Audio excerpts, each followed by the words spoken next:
Kia ora tātou. Tū taua mai I runga, tū taua mai I raro, tū taua mai I waho, tū taua mai I roto. Kia tau ai te Māori tū, te Māori ora, ki te katoa, humie hui tai hie. Welcome, welcome. I'm Andy Kenworthy. I'm the Senior Communications Advisor for the Sustainable Business Network. You're with us for about 2 hours. It's going to be a blitz all the way through to drinks at the end, so stick with us. We've got a host of speakers coming and they're going to move at pace, so it's going to be a massive download of information. There will be Q&A time as well, so make sure you're kind of thinking what you want to throw up and ask. There will, hopefully all of our speakers will be able to stay on after, so you can also kind of buttonhole them then and find out more. First, obviously, thanks to our sponsors, Auckland Council, Environment Solutions Research Centre, Mitre 10, and our partners, Plastics NZ, NZ Green Building Council, Offsite NZ, Master Builders, ThinkStep ANZ, and Waste Mins. We are a small network. We are a not-for-profit, so we basically rely very, very heavily on other people supporting us to make anything happen at all. So thank you so much for that. As you'll know, this is a bit of a series. We've done quite a few of these on the circular economy in the construction industry, and it's really exciting actually to see how much is going on in the construction industry these days. We do a leadership course as well, and we do various other courses, and we're seeing more and more people from this sector busting through into it and getting really excited and interested. And it's very much a kind of sleeves rolled up approach where people really want to get some stuff that they can use on site and out in their workplaces. It's not just tea and bickies, which is great to see. Health and safety, follow the green man. If the sirens go, toilets are upstairs on the right. Where we're going to have drinks is also upstairs on the right. We will lead you there later.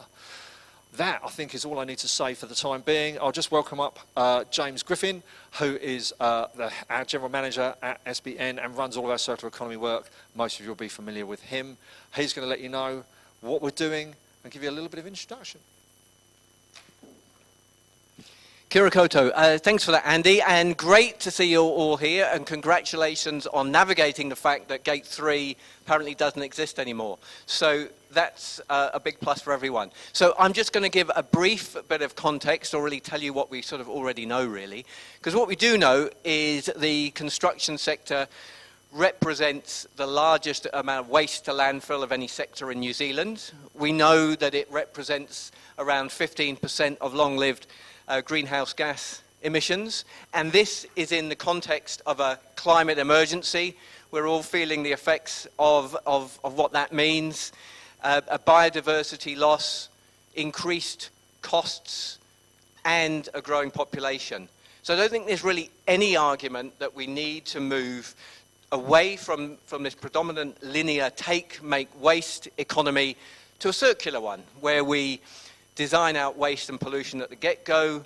The materials and buildings that we do have, we keep in use for as long as possible, and we regenerate nature.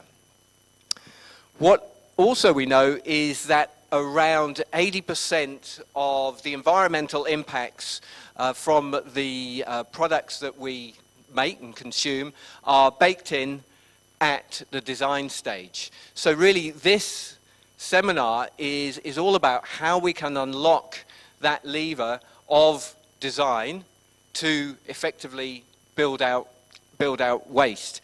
And often we hear that the people who are left holding the baby, holding the waste at the end of a project, have really limited influence on how that waste was created in the first place. It was sort of locked in earlier on in the value stage. So for this seminar, how we're going to approach this is really in 4 parts. So what we're going to start off with is a bit of the bad. You know, where are some incidents of waste being designed in? Then we're going to see where waste has been designed out, some great case studies there. And then we know that design decisions happen right across that stage, that build stage. And so we're going to hear a number of innovations that will help you, whatever stage you're at, and influence you have, to be able to build out waste. And then the 4th part is really all about you, because it's great to see such a diversity of representatives from all across the sector here today. And, you know, it's a collective, we need to work collectively to build this momentum, to move from this linear to a circular economy. So networking is going to happen not here, up at the back there. And so really, if you can, encourage you to stay, not only to speak to the speakers, but also to share stories and start to connect amongst yourselves as well. So as Andy said, it's going to be quite fast and furious, but there are times for questions, and then more, obviously, at the end. So that's it from a bit of a context point of view. So going to introduce now the infamous Terry Ann, who's going to start. Well, you've done this one or two times before, haven't you? All very successfully. So Terry Ann is going to start us off on this first part of the seminar.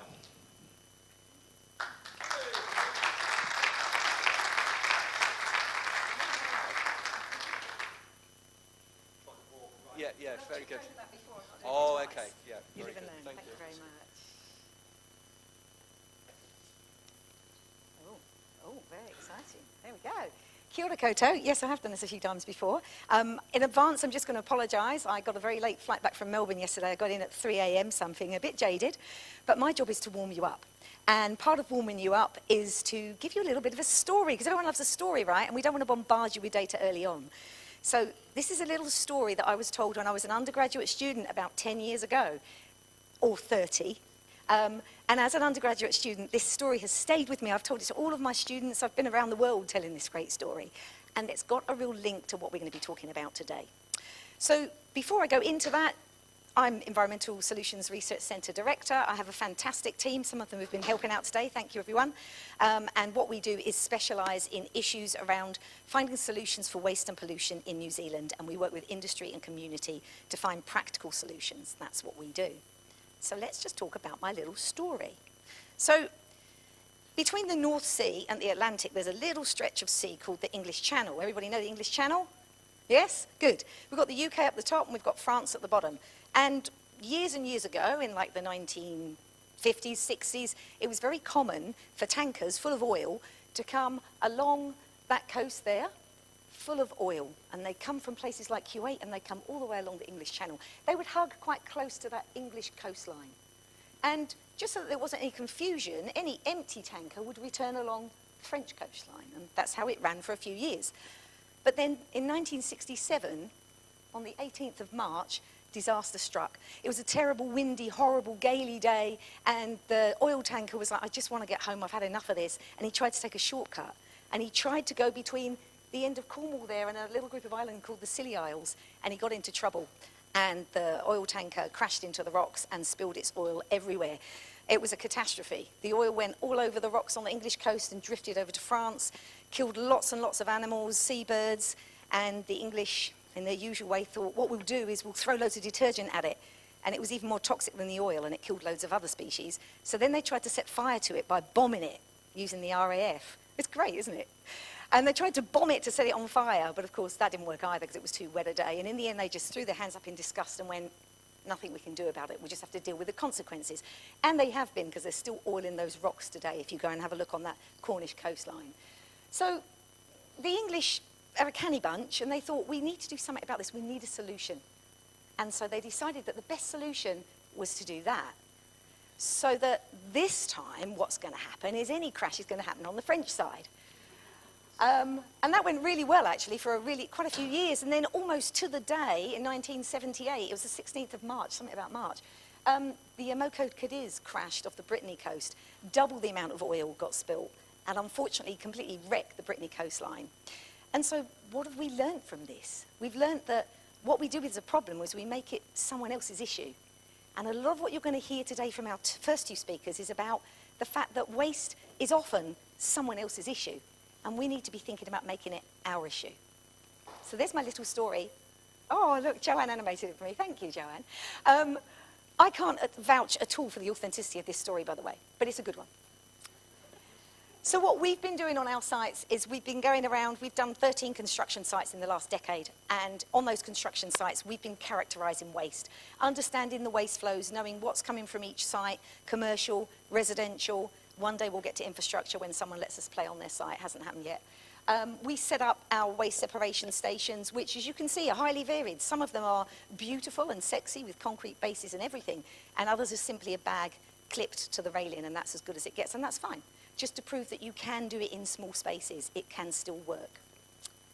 So over the last 10 years, these are the groups we've worked with, the places we've worked, the audits we've carried out. We like to put things into terminology that people understand, because often when you say, well done, you've saved 100 kilograms of plastic, it doesn't really mean anything, does it? So we like to express it in different ways. And one of our favourite is to look at the number of single-use plastic bags we've diverted from landfill. And so far we're at 238,000, which we're quite pleased of. We quite like that number. And also looking at the amount of construction plastics we've recycled so far. Again, the tonnage isn't massively spectacular because it doesn't weigh very much. But we're proud of where we've come from so far. Now, we couldn't do any of this without some of our fantastic collaborators, and we've been very lucky. We've been embraced by the construction industry, and we've been able to work with lots of people, and I'm going to invite two onto stage today. So can I please invite Annie Day from Naylor Love, come on down. Our environmental manager. Annie is an absolute force of nature. For anyone who's met her, she's passionate, she's amazing, she's hardworking, and she gets stuff done. And we love her for that.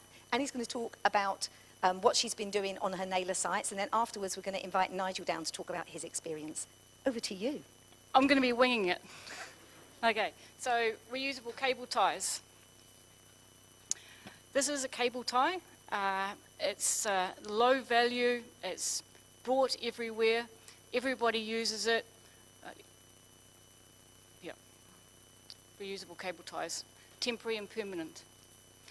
So what we found at our site at AUT was when we were cleaning them up,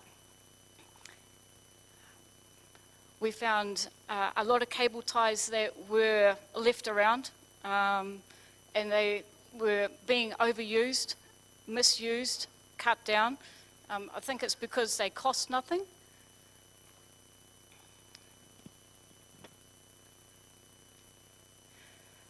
What we ended up was collecting 13.5 kgs of cable ties, and that's between the foundations to watertight. So it's quite a lot of cable ties when they're only 2 grams each.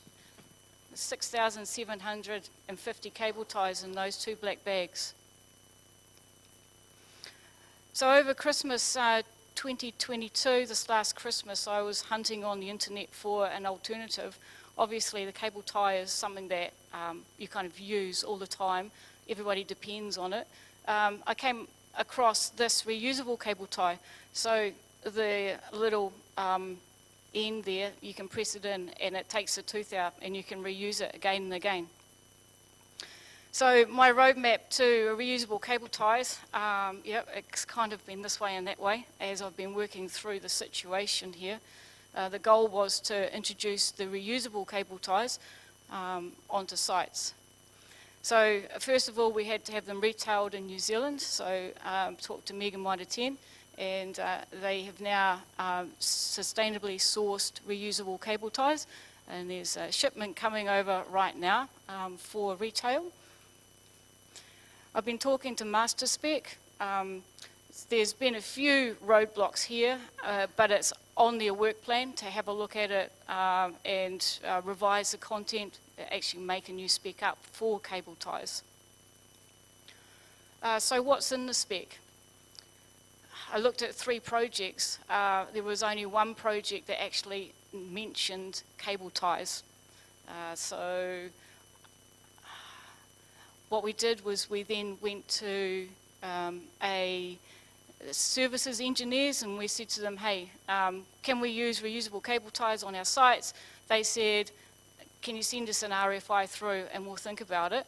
So we sent an RF request for RFI through, and the answer was yes. So thanks to Oricon, we will be using these reusable cable ties on our first project. That's great. On-site use. So with the Mega Mitre 10's cable ties that we had distributed throughout all our regions, I've been getting some photos back on how they've been using them. So this is temporary works at the moment because we haven't been able to get over the line with the service engineers to use them on permanent works. But yeah, our guys out on site are actually using them, which is good. So let's not forget about the circular economy. So we've got the ethical manufacturers, which is being sourced by Mega Mitre 10 with a retailer we're using on site many times. We're collecting them and we are sending them to Plastic 6. So this guy is set up in Wellington and he's brought in big machinery to actually take nylon. So yeah, the cable ties are actually nylon, which is a number 6. It's not easily recycled in New Zealand. So that's a good outcome. So the most important thing for me to do is for you guys to connect with your design teams and see if the reusable cable ties will work on your sites. Connect with your site personnel and suggest a trial the reusable cable ties for temporary and final fix works.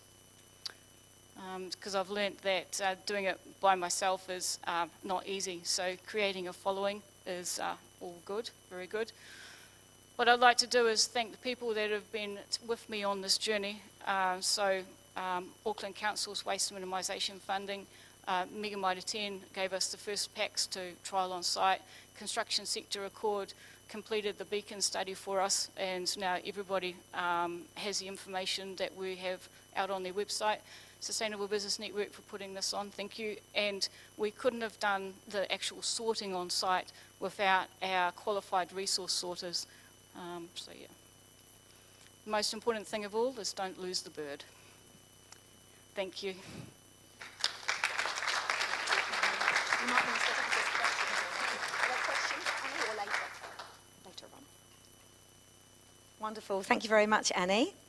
Now we're going to pass over to someone you probably all know. He knows everyone. Everyone knows him. It's Nigel Benton who joins us. Nigel is a builder himself. He's had his own business for 40 years and also Vice President of Master Builders in Auckland. He's going to tell you a little bit about the study that took place on his 8-lot build in Newlyn. Over to you. I don't need that. No, look, I've got mine. I've got the modern stuff here. You know, this is the way we used to do it on the back of a napkin. Hey, thank you very much. Now, so yeah, what we did, so on that site that we did the study on, so we recycled, repurposed 91% of the waste that came through that site, so we know that's possible, so that's what we're going to start pushing out to everybody else. And I think we're getting there slowly. Part of that, one of the problems we had, of course, and Mark Roberts knows this very well, was the RAB board. We used the RAB board as a building wrap, I guess, on these apartments. Now, not that we want to name and shame any companies, but we might in a minute. James Hardy themselves said, no, look, we don't have any recycle source for that, so we've just got a clean landfill. So with Mark's help, we went to a quarry and we took it out and we got this crushed under controlled circumstances. And it was raining that day. No. And we took that back and we use it as part of our compacted fill under our driveway, which was great. So since then, we've worked a bit. Well, we did get in front of James Hardy, so we went them and we've had 4 meetings with them, and they were sort of really keen to try and change things, but they've since gone very quiet. So this is the thing we're trying to change. We need companies like that to stand up. You know, we need manufacturers to stand up and take responsibility for what they are doing. You know, the builder is not the ambulance at the bottom of the cliff anymore, okay? It's not okay to do that. It's not contractor responsibility anymore. Things have to change. If you're a manufacturer and you're not looking at change, then you have to, okay? It's the way it's going to go. So you've got to look at taking stuff back. Ideally for us, it's turning it back into the same product. That's what we're all trying to achieve, okay? What we're finding now, even if we go through, there's certain things now, different plastic types that are coming out with the recycle number on it that are a different plastic type to what they say. So you can have 5 buckets and 3 of those may have the 5 stamp on it, but they'll be a different plastic. So we need to get all that standardised, so that's where we're going. Okay, it's so simple to take something different and stamp it and no one actually knows. So these are the things that we're all got to try and work with. So then we've got the architects and designers who can then take these products, they can specify those ahead of everybody else, and that's the way it's going to work. It put pressures on the other companies to make that change, and you know, it makes it easy for everyone else in the industry. The other thing is, which I know may be a bit harder, and Kevin's scratching his head there, but changing to, at the moment, everything's designed with 1200 wide sheets. Okay, so if we could get something like 900, 750 wide sheets, then we haven't got the big offcuts that we've got at the moment. Okay, because we're cutting huge amounts off these and they're just going straight into landfill, or if they do get recycled, it would be something that we wouldn't have to worry about. So just a few little things from me, and I think we're the people that are going to make the change, but we need to put pressure on these manufacturers and get them to stand up and take responsibility for what they are creating. So yeah, if you can be part of that and add support to it is what we're after. So appreciate all that, and all the best, everybody. Thank you.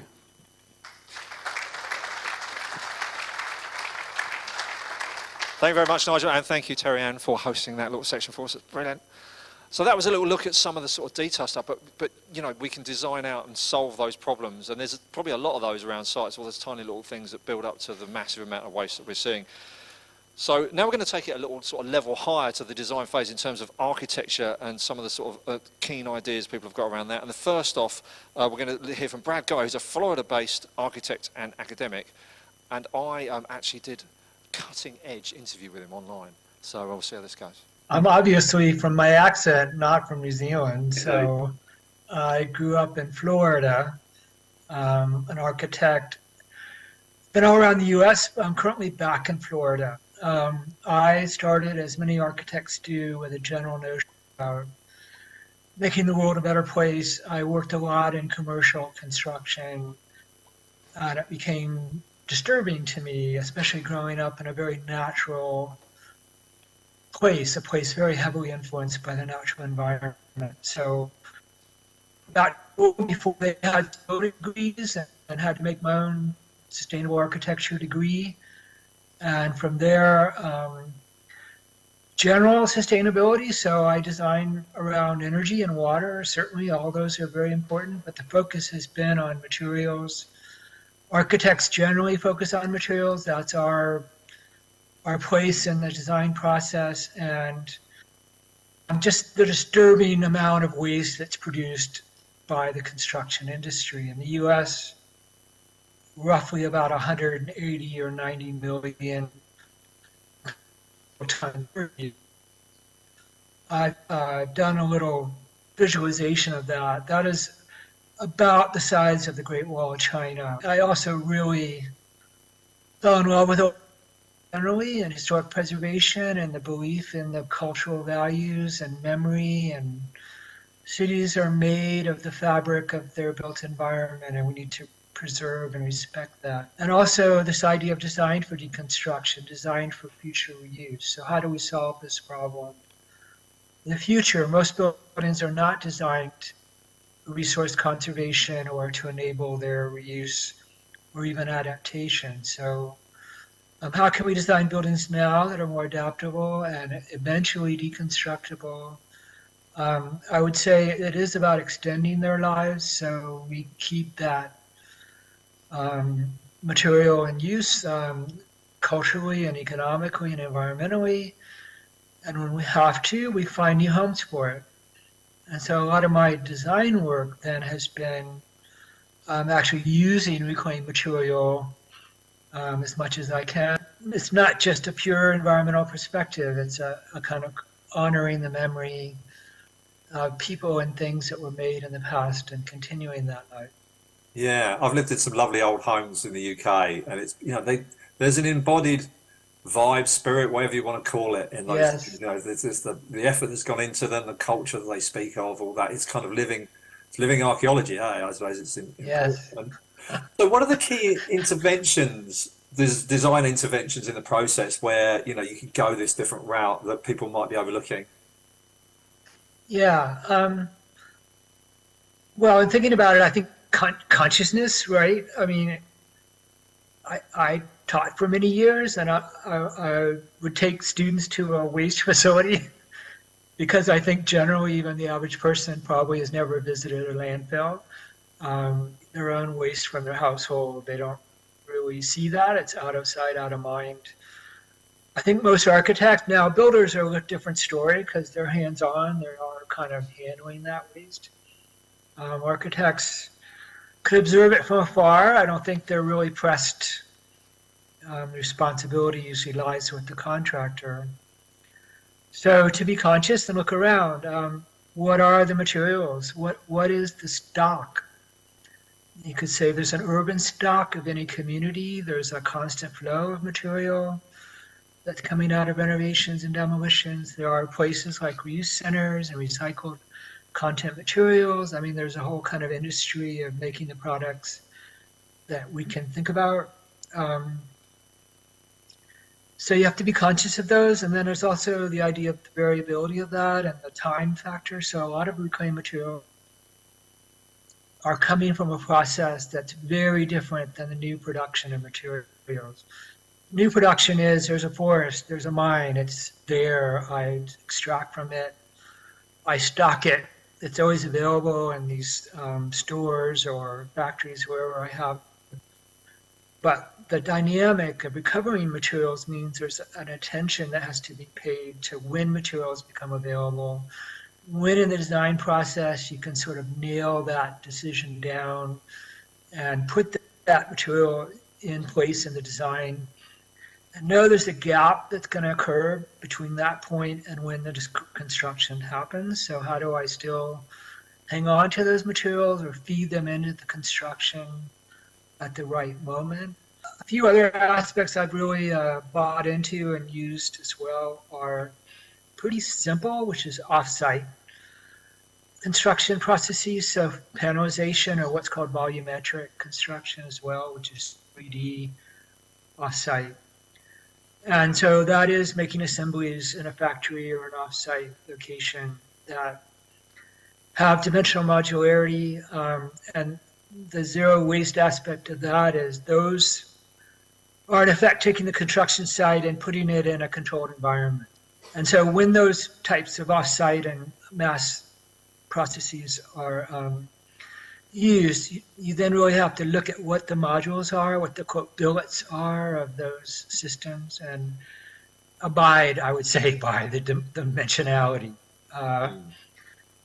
Called offcuts. I don't know if you have a similar term, but I would say an evil practice of architects would be dimensionality that doesn't really accommodate the standards of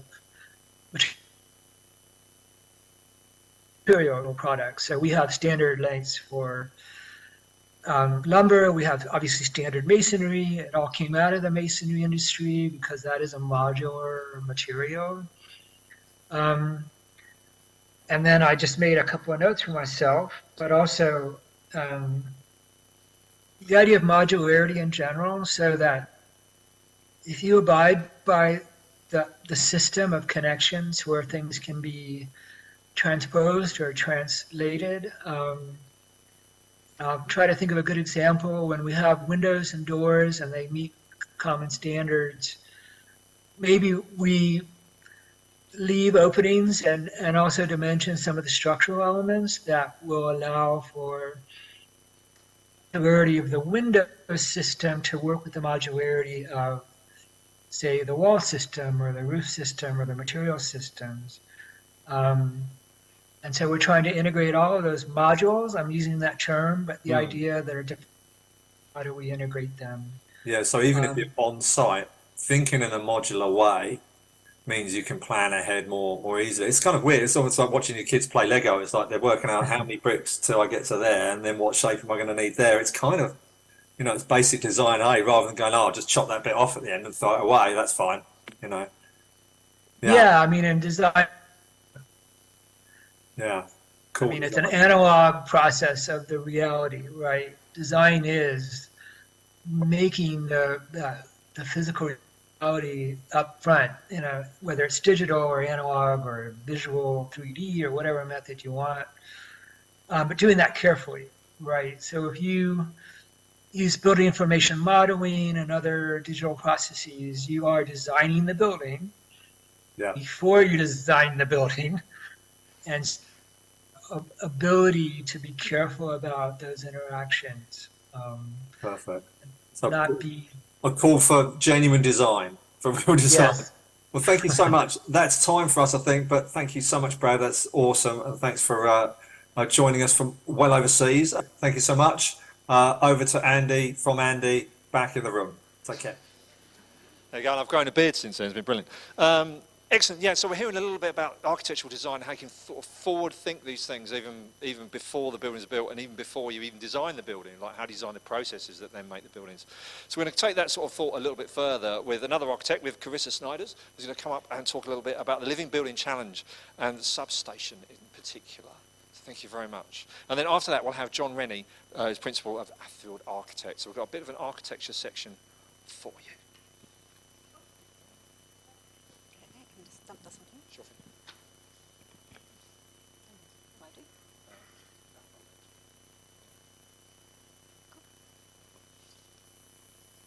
Cool. Oh, it's missing bits. Okay, it's very white, very different. Okay, hi everyone, I'm Charissa Snijders. I have my own practice and have had for over 20 years. And I think basically how I see my practice moving towards is the necessary need to lead transformational change towards regenerative architecture.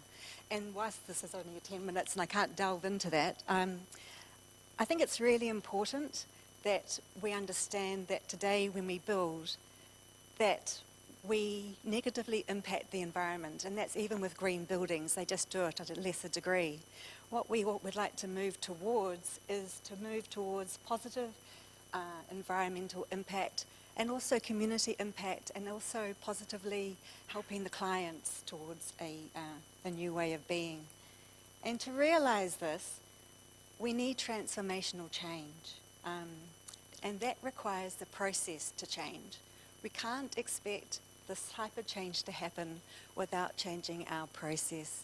And one of the key things is that we need, before the design to begin, we need to slow down and really develop with the client, with other consultants. We need to work together to really understand what we're doing. And I'll explain a little bit of this as we move forward. And so what we're looking for, and hopefully there are people in this room, are the way showers, the leaders, to help us show others how we can make this difference. So yeah, that's kind of where we're at. And so this little project is in the Hawke's Bay, and what's really cool about this is that it's part of the living building system, and we worked with ILFI to actually work on the typology for it, for the infrastructure and landscaping. And it's the first in the world under version 4. So we're very excited to have realised this. And it's a philosophical approach, it's a holistic approach, and it really encaptures a whole range of things, from place to water, to energy, to health and happiness, to materials, equity, beauty. And Jerome can talk a lot about this. He's in the room, and hi Jerome. But it's really important that we don't just try and focus on one thing, but we capture the whole to really try and make some significant change. And what it also requires is collaboration. This is no longer a work that can be done in isolation. It requires a whole team of people where the client is an integral member of that team and making all the decisions. And so today I'm just going to be looking at 3 of the petals, which is going to be on water, energy and materials. But we're just going to be looking at it shallow and broad rather than any deep dives. But know that whatever I'm talking about, there is a lot of information that is backing up this information I'm talking about. And Rachel, who's part of Trisha Love, she's in the room as well. So she did a lot of work around this. So she's over there, and you can talk to her after the break. She's still here. So the first thing I want to look at is the materials petal. And we, as I mentioned, we had petal certification. So material petal wasn't part of our certification, but you have to work towards a core aspect to it, and also but we actually went beyond many areas of that. It's probably one of the hardest petals to realise. But in the waste area, we managed to divert 99% of the waste from the landfill. And a lot of that was done by starting early. So a lot of it was thinking early and starting early. And we avoided over-ordering materials and also working out how to design out waste. I mean, for instance, the Trespa panels, which is on the external face of it, with the supplier, I designed the patterning of those materials to ensure that it would have minimal waste. And then we had to do it again because we had a bit of value engineering going on, so I had to reduce the number of panels and do it again with the contractor. But it's an iterative process, but it's really important that this gets done. And on-site waste as well, there was an on-site waste management plan. It had clear site procedures, including weighing and photographing each material, and you can see some of the images here in the process. The site inductions always included a waste management plan and a recruitment and understanding how important it was to put the things in the right place. And there was also tracking spreadsheets in terms of waste removal when it did have to go off-site. Also, in terms of the material selection, part of the living building, there's products called Declare products, which have already been had their transparency looked at, ensured that they meet a whole range of criteria in terms of, I think even slaves, making sure that there is no slave labour, but also free of red list chemicals, which are really the nasty chemicals, which are in so many of our products that we use today. And for instance, for this project, we had 48.5% of our materials were sourced within 2,000 kilometres from the site, and we only had to do 20% of those materials, so we overachieved there.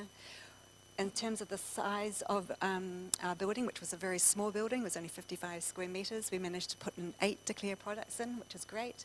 And we also salvaged the timber, so that on that bottom right corner over there, they were from the the power poles from the hardwood from previous times, which are no longer in use. And so we were able to reuse those, and we used them for the canopy, for screens, for the internal door frames, and also for the furniture for the and things. So yeah, and we managed to actually remove quite a few red list-free materials red list materials from here. And you can actually see the interior of the space, which is made up of CLT panels. Part of the brief was that this project was scalable, it was modular, and it was transportable, so it could be actually removed from site and things. So if it had to have instead of end of life, it could actually be used again somewhere else. The other aspect is that I don't think waste is just on construction waste. I think that's a really important consideration, but it's also on how we can look at waste in terms of energy use and understanding, again, the holistic aspect, especially when you're doing something innovative. So what we did is, with the client and a team of us, so Tricia Love, myself, and several others, we really looked and worked on the sustainability design brief together. And we spent probably a couple of months on this before we even did any design. And people, because it's not a normal process, and people were getting really antsy about when is this design actually going to happen.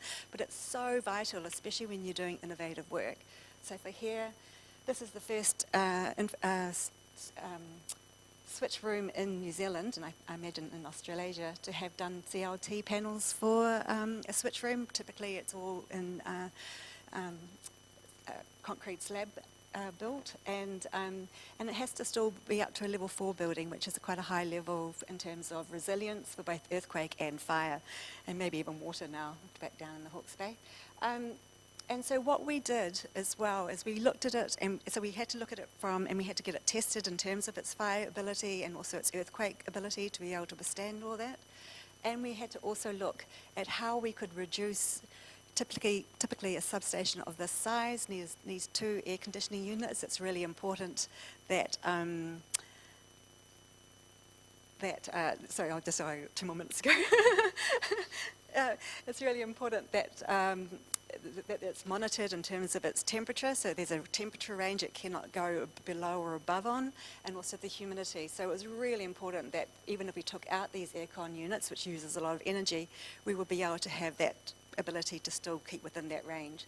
And so we looked at a whole way of insulating it, so it's wrapped externally with insulation around it, which again is different, and we had to have second opinions on it being able to do that. And also with the solar power and stuff like that. So you can see there's a lot of thinking that goes on there, and there's a lot of work to happen before I actually started the design. All this was considered before I put pen to paper on And just to show you that we also were able with the low carbon, and it's been all modelled, so there was also thermal modelling done as well on the previous one. We're now 209% less carbon associated with the primary materials compared to a typical substation that they had just done of a similar size, and 360 in terms of embodied and operational carbon. So that's a pretty good result, really.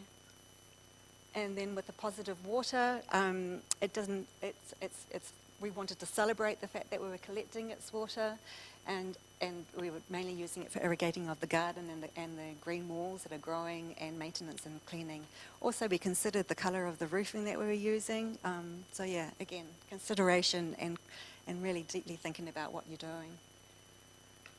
So, in trying to summarise this little complex, tiny building, we do believe that the power of design to build out waste is really important, and we know the importance that it has in terms of the ripple effect it can have on communities and in the industry, and we can do this one project at a time, so it's really cool. Thank you very much.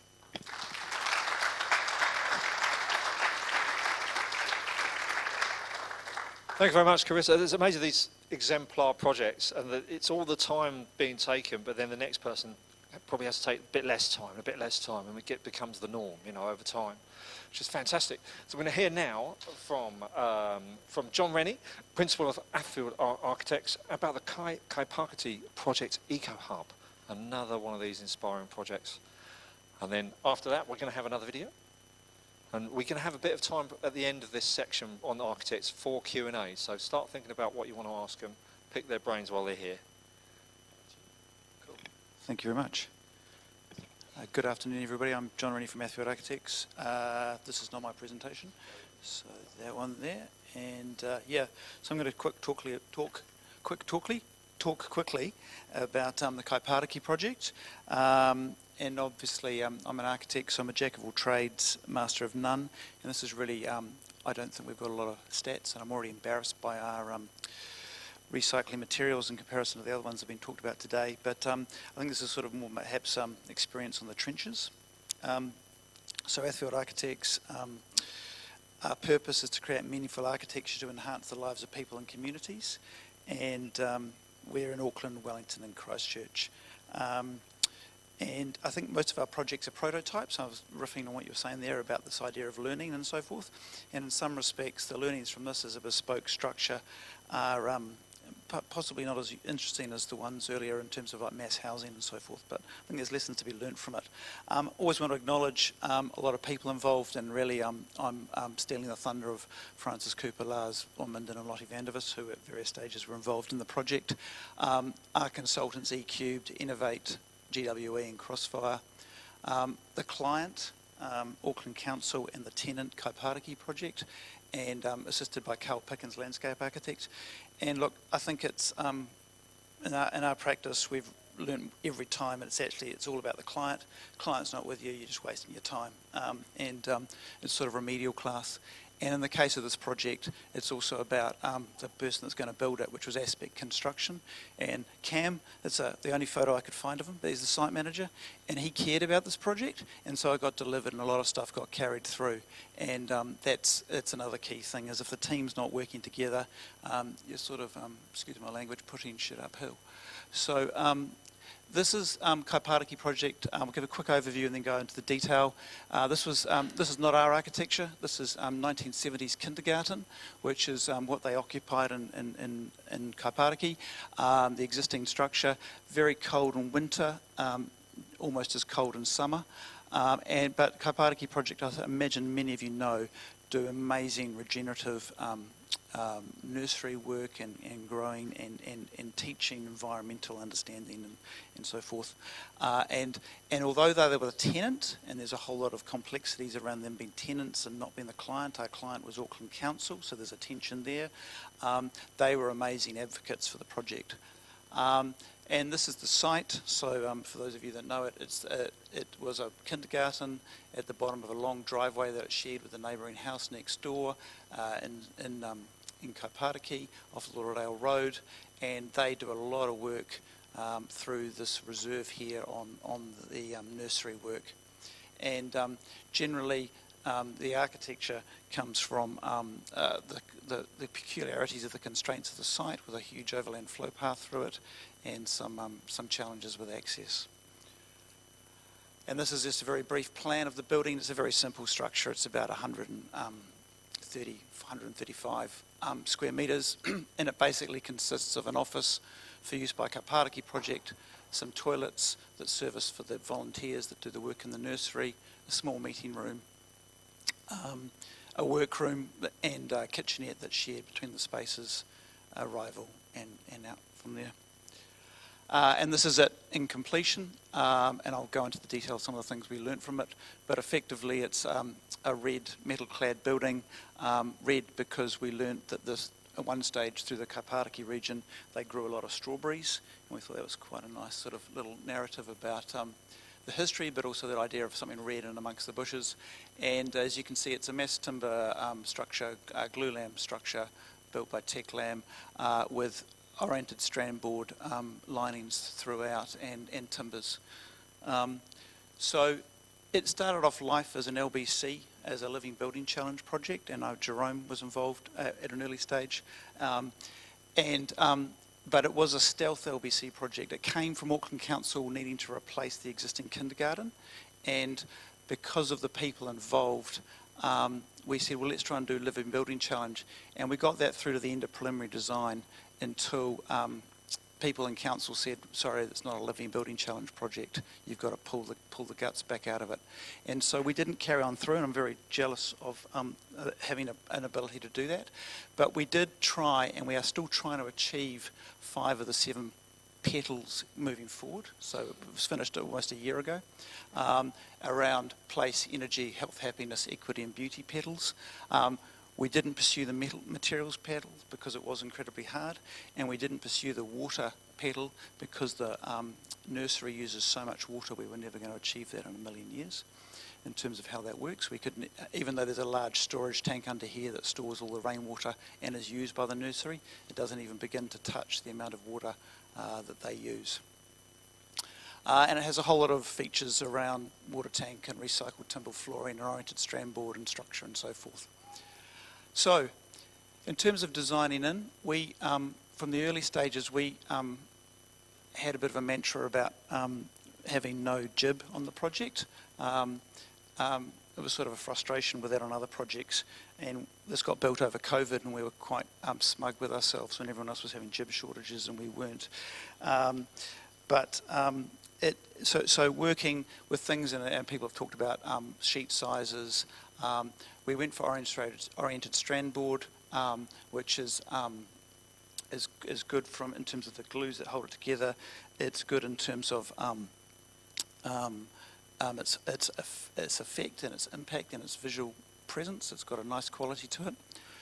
We did a lot of exploration about using recycled materials, and listening to Brad talk earlier on screen about that need to sort of acquire it and try and control it and know what's coming. That was a real problem for us. There was a lot of other houses in the area being demolished, and there was a lot of talk about reusing weatherboards and so forth.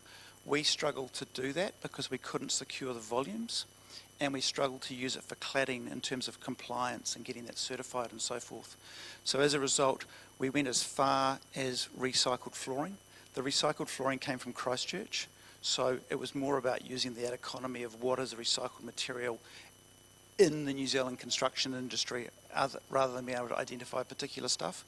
But it was incredibly difficult to convince the contractor, who at the end, very positive, but at the end of the day, a commercial operator. We had long arguments, well not arguments, sorry, but we had long discussions about what the sample was and whether that was the same material and so forth.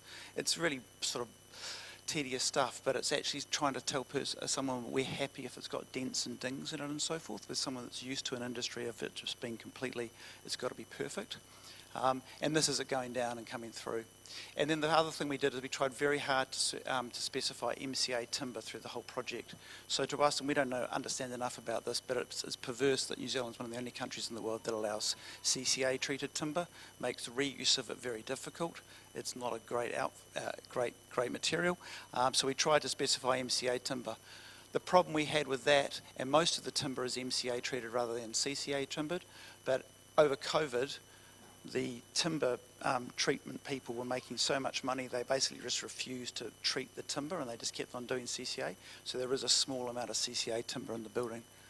In terms of demolition, we only achieved 48%. We thought we were quite pleased with that, and we've had a lot of trouble with that. But hearing around the room today, we're a bit embarrassed by that now. There wasn't a lot of stuff the building kind of fell apart. All the concrete was recycled, aluminium and glass was recycled, and a lot of the equipment in this slightly cryptic photo is ClevaPod project taking apart a lot of the structures which were then rebuilt in the nursery. So quite a bit of stuff went across. And the biggest problem they had with on-site waste was, and we didn't have one of those well-arranged recycling bins, was lack of education of the subcontractors who were polluting they were polluting the bins, and therefore it was having to go to landfill or not being able to be recycled. And the contractor acknowledged that was just an ongoing challenge moving forward. The whole building's designed for deconstruction. What does that mean? It means that really we're trying to avoid a lot of glue. So the building's nailed, screwed and bolted together. It came with a lot of labour. We learnt a lot. It made it a lot longer to bring things together. We had interesting conversations around, we specified Phillips head screws because we thought they looked quite good, and the contractor was used to posi drive screws, which apparently were faster than Phillips head screws going on. So we had curious arguments about whether that warranted a claim as to for a variation, for more time to put it in and more drill bit heads and so forth. So that was there's some lessons around that. But and also it was the sneaky bits like all the tie down straps, which are quite laborious to put in all the way around the building, but also very hard to pull apart. So from a deconstruction thing, it's a lot more labour to build and a lot more labour to pull apart. And then my final slide was just around some other observations. When you're trying to minimise the waste and so forth, you have some quite interesting conversations or considerations around defects. You can see here it's a bit hard to tell, but effectively these windows didn't go in for a very, very long time, and that's because the flashings around the windows were quite badly built from a primarily an aesthetic, partly with, you could argue with its weatherproofing. So you get into an interesting question about whether or not poor craft or poor workmanship justifies condemning something, having it taken away to be replaced with new material, which then leads to more waste in the thing, which becomes a challenge. We had some real challenges with specifying nasty materials. This is black mould coming out of the forest onto the pine poles, and the only way we could find to treat them was with CD50, which is one of those sort of varnishy glue type things which no one will ever tell you what makes it up other than it does a job really, really well. So so that was quite a long moral dilemma as to whether we did that or we ended up with a building that was covered in black mould the whole time. In the end, we coated it. And back to the materials thing, we get cracks in the pavers up here. This is one of the more curious slides. Do you condemn that because the client's asked, paid for things that aren't broken, or do you acknowledge that that's not worth replacing? There you go. Speed dating introduction.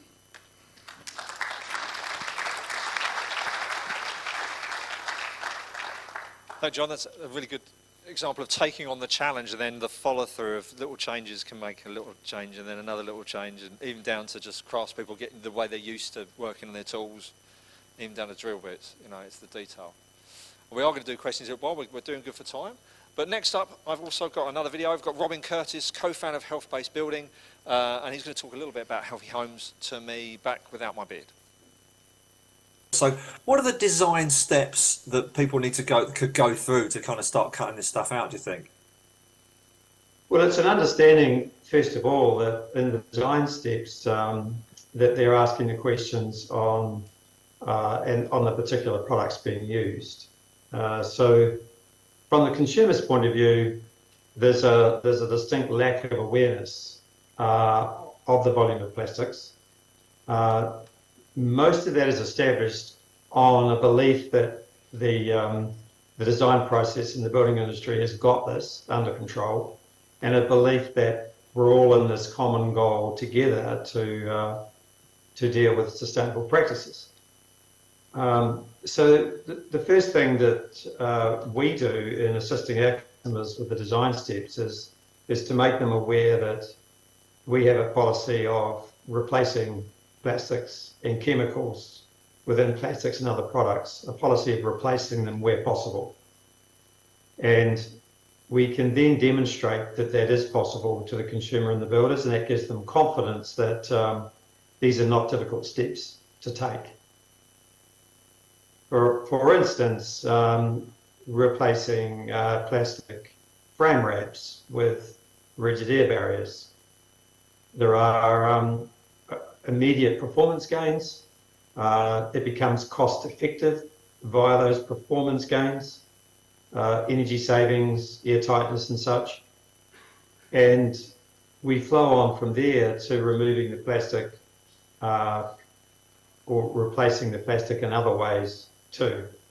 So how bad an issue is it at the moment, and sort of how far along are we in kind of getting to grips with this and building some momentum around the change? When you look at the data connected to describing it as very serious, through our studies and through individual builders, we now understand that between 550 to 700 kgs of plastic is immediately consented on most occasions into every 2 to 3 bedroom home. Wow. And that situation is gaining momentum and increasing because we're now seeing plastics, in particular plastic wraps and membranes, as a way in which to reduce the air tightness of houses, which flows on to reduce energy use. But unfortunately, we're using the wrong materials to do that. Yeah, absolutely. And how many others are involved in this? I mean, this is obviously something that's keen to you. You've got other people connected to it, but how much of a movement is happening on this through the industry and broader? We see the other people getting involved as the consumers. We see them as our customers. So the indications that we have are based on the general level of sales that we make and the popularity of specifically systems that we take to market that replace the plastics. And that is the core of our business, and the core of our business is growing. So that brings a congregation of willing builders and participants that would normally be on the boundaries, but are now seeing that this is entirely possible, that it hasn't caused or disrupted the pipeline, that it's done everything to support carbon emission reductions and energy reductions. Health, general well-being of people and buildings themselves. These people who are participating are seeing all those outcomes. And those watching this at today's event, what are the key steps? You know, they're across all the different sectors and industries around the construction work. What should they do? What can they do to sort of get in behind you? We have to start showing, putting indicators out to the industry that there is a replacement process in action. That will be evident in the way the replacement policy is promoted by MBIE or brands, and those entities stepping in and saying, we recognise this problem now. How do we curb the behaviour towards permissioning it? As an example of permissioning, we look at the new building code, or the most recently updated building code, adding more plastics to the requirement of the structure of a home around a foundation for insulation purposes. Until that type of behaviour starts to get considered as potentially causing harm to the environment, at the same time it's an admirable aim to insulate foundations and insulate homes and further increase insulation, we have to start seeing the signs that the materials being used are being recognised as causing harm and becoming unsustainable. Fantastic. So The industry needs to see those signs. yeah, big mindset change required, but the designs are in place to do it. So perfect. Well, thank you so much for your time, Robin. I really appreciate you dialing in today for us. And if you need to find out more, get in touch with Health-Based Building. And back to you in the room, Andy. From Andy. Take care. I just love doing that. Thank you. Yeah, Robin, fantastic. He's a very strong advocate for health-based building and for stripping out some of these toxic stuff we're putting in. He even described at one point, I think off camera, houses as standing landfill, which I thought was quite a striking image. So that moving away and those difficult trade-offs between the sort of insulated, sealed homes and then the sort of materials we're putting in them. I know my mum at home's got in England's got that double glazing stuff that is to the point where if you open the kitchen door, the whole house sort of depressurizes, which just feels a bit weird and isn't necessarily healthy. So looking at all those design features as we go on. So to round out this last sort of design piece, this architecture piece, we've got Claude Dewerse and Sarah Lindberg from Eastern Busway Alliance to talk us through their approach and some of their projects. And after that, we're going to do question and answers. So again, keep in mind, I'll be running around with a mic for a wee bit of time, so we'll get them all back up, and then you can have a chat to them yourselves.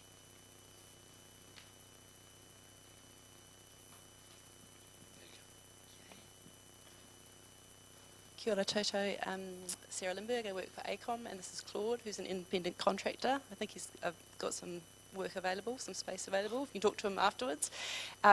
We were working on the Eastern Busway Alliance, which is an alliance with two design companies, ACOM and Jacobs, and constructors, Fletchers and Acciona, and of course the client, Auckland Transport. And so we're going to get this to work, talk about our outcomes. There we go. Some of our outcomes on our site clearance. So we only have 10 minutes. I'm going to really quickly introduce the project scope, our sort of sustainability and waste context, the targets and outcomes that we achieved, and then I'm going to pass over to Claude, who's going to speak to some specific reuse examples, and hopefully we can fit in some lessons learned at the end. So hopefully you're aware, I won't spend a lot of time, Eastern West Busway project that is currently live for this alliance is the part from Pakaranga to out to Botany, and this big yellow blob is the piece that we're working on at the moment.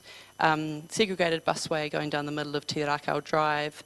The important point here is that the existing carriageway needed to be widened, and so there were 117 standing landfills to be cleared. So I think it was James's point.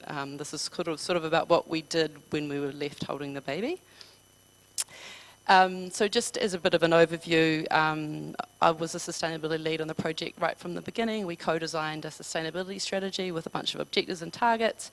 We had a requirement to achieve an ISC sustainability rating, which I guess for horizontal infrastructure is like well, I won't compare it to living buildings, but maybe more like a green star. But the metric that uses is for waste is diversion from landfill.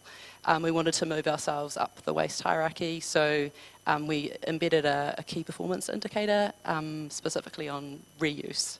And so there's a financial incentive for the Alliance to achieve higher percentages of reuse than sort of a business as usual. And then within that, we went even more specific with our site clearance procurement, and we set some specific targets for the site clearance, 5% house relocations, 80% diversion from landfill, and 3% material reuse. So we overachieved in the house relocations, so that was great. We managed to move 25% of the houses, and of the houses not relocated, we got the diversion from landfill target, but the most exciting parts, I guess, the reuse. 3% doesn't sound a lot, but maybe if we think about it as being 3% of the 19%, then it's 15%. But you know, as we've heard from other speakers today, it's little bit by little bit, right? I think the best thing that I did as sustainability lead was probably employing Claude, so I'm going to pass over to Claude. Thanks, Sarah. So my role is probably best described as a materials advocate. I worked with the main contractors to develop their waste management plans and had regular contact, which included regular site visits and calls on the phone during the week. And I think this was really critical to show that we were serious about it. And from initially being quite sceptical, they ended up being quite positive and supportive. I also looked for and supported small companies and organisations that could recover and reuse materials, and looked myself on site for opportunities. I attended the weekly planning meetings to know what houses were coming up next and to discuss problems and keep reuse and recovery in the conversation. We also invited the local community to request materials, and I coordinated these requests, working with our site guys to recover the materials if we could. So yeah, even recovering 3% had a big impact on those involved. The Busway project team found opportunities to reuse materials on the project.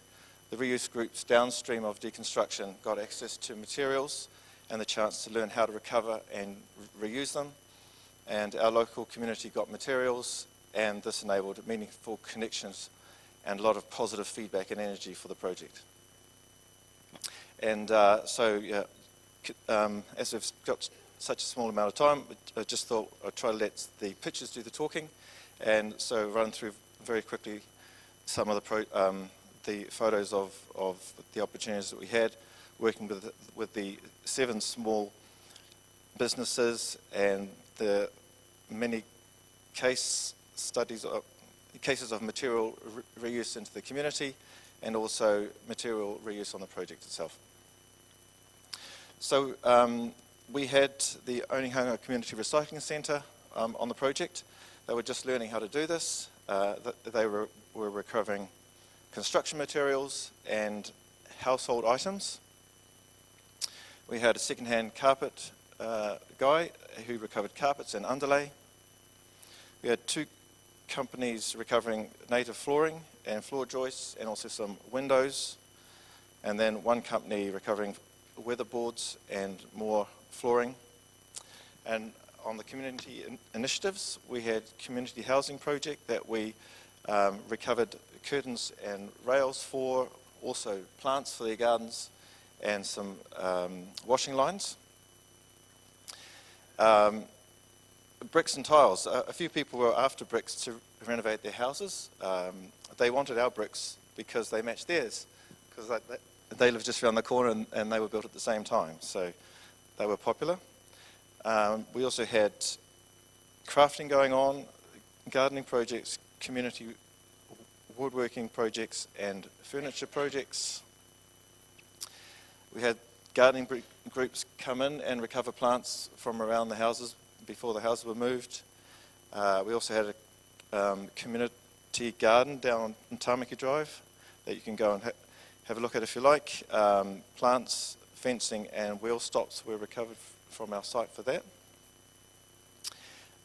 Cuttings, people wanted that, and this woman on the right-hand side, she really loved this tree. She lived just around the corner. She was getting married, and she wanted that, those leaves for her display for that. There was a lot of fencing, still in good state, and that's actually fairly easy to recover because you can cut it in sections and move it. So that's just a small example, samples of quite a lot of fencing that got moved. Garden sheds. We also connected with Men's Shed, who needed a sink to make a daycare mud kitchen. And then unfortunately we had to remove a lot of trees, some of them mature, which we managed to reuse. Tatoki here on the left was used for Māori carving, and the trees on the right were milled for furniture. Then we also had a wood turning club, next one, who used some of the wood as well as a specialist wood smoker supplier on the right-hand side there. And then on the busway itself, fencing was used to make some of the many survey pegs used on a project of this size. We used flooring to make some tables for the boardroom. Wood and garden sheds were used to make storage facilities, and structural steel from a commercial building for temporary works, and a number of other useful items recovered and reused. So all those pretty pictures, I guess we could credit to having a strong vision from the beginning, getting the sort of culture. Someone was mentioning about having the whole team on board, so from leadership down to those guys that were reworking bits of wood to make servo pegs. We had really clear targets. That procurement process was huge and really drove, I think, most of the changes from the beginning, and then it was about carrying it through and having someone making sure that all those initiatives through collaboration and education ended up becoming reality on the ground. Yes, so some of the lessons learned. I think it's important to be intentional about building a positive team environment between all those involved. It's just like anything, it won't happen on its own. You need to invest in it, otherwise it's going to get pushed aside, other things get prioritised. We needed plenty of communication to be able to recover materials as the opportunities presented themselves along the way, and to keep everyone pulling in the same direction.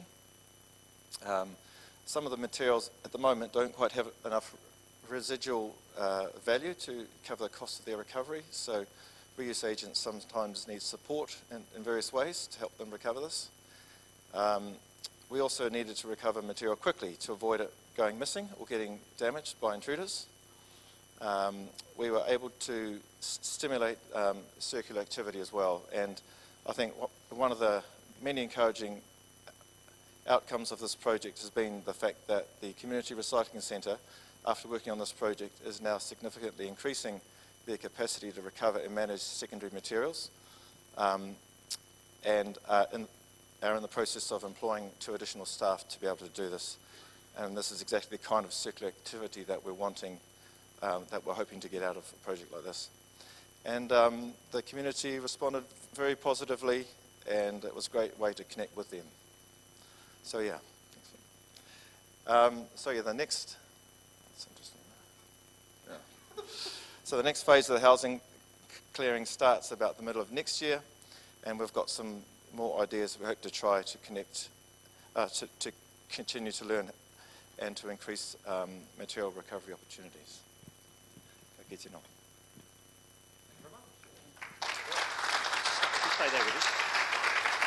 Thank you very much. If you stay with us, because we're going to Q&A now, we're doing good for time. We're about halfway through. So what I thought we'd do is we'll get our other team, we'll get Charissa and John back up here as well to do Q&A in just a moment.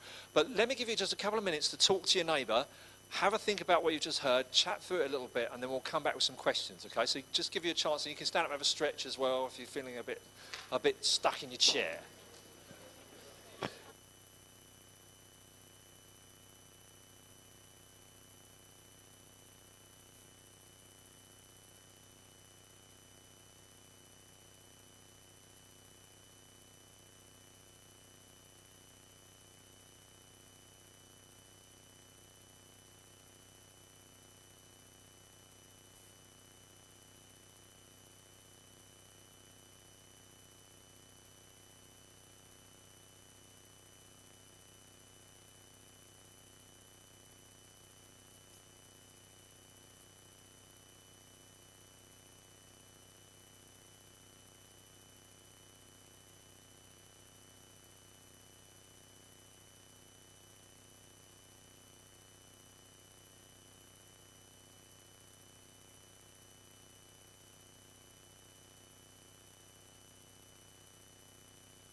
I won't let you get too unruly.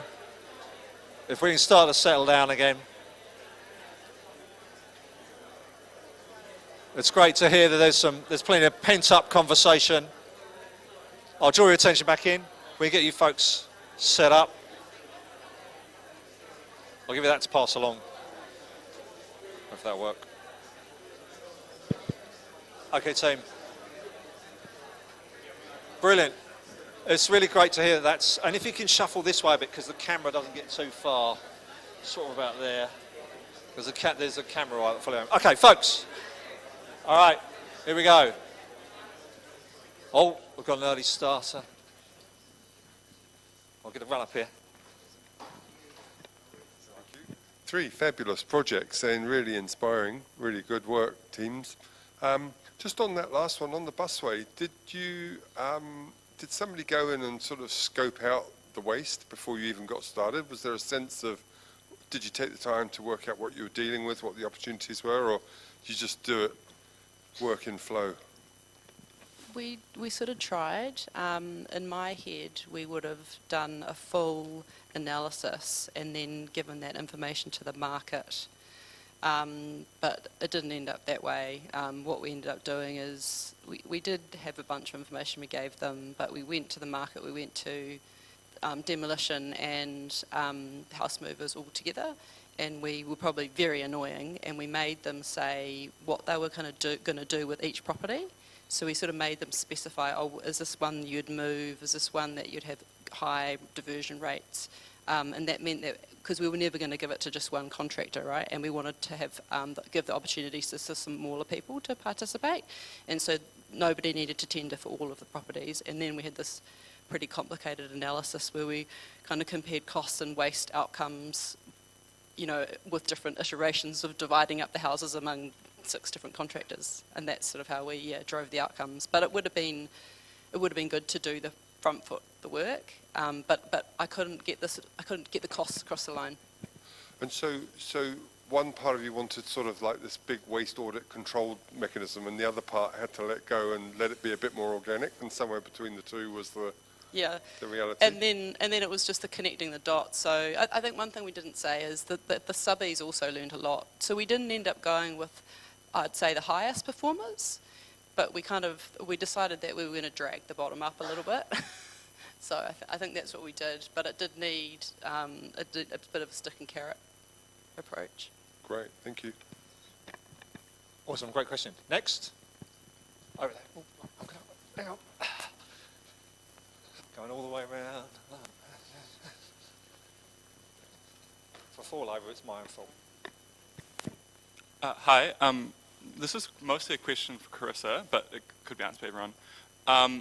In your project, what I didn't understand was, who was the driver for it? Was it the client had this really great vision for, like how did that come about that you got them, got the time to do this, and how did that start? And I guess the other question is, how do these things happen in a wider context, right? Because it seems like you just need relatively enlightened clients to make these things happen. So I guess if other people, maybe you could answer it in each individual project as well, that would be interesting.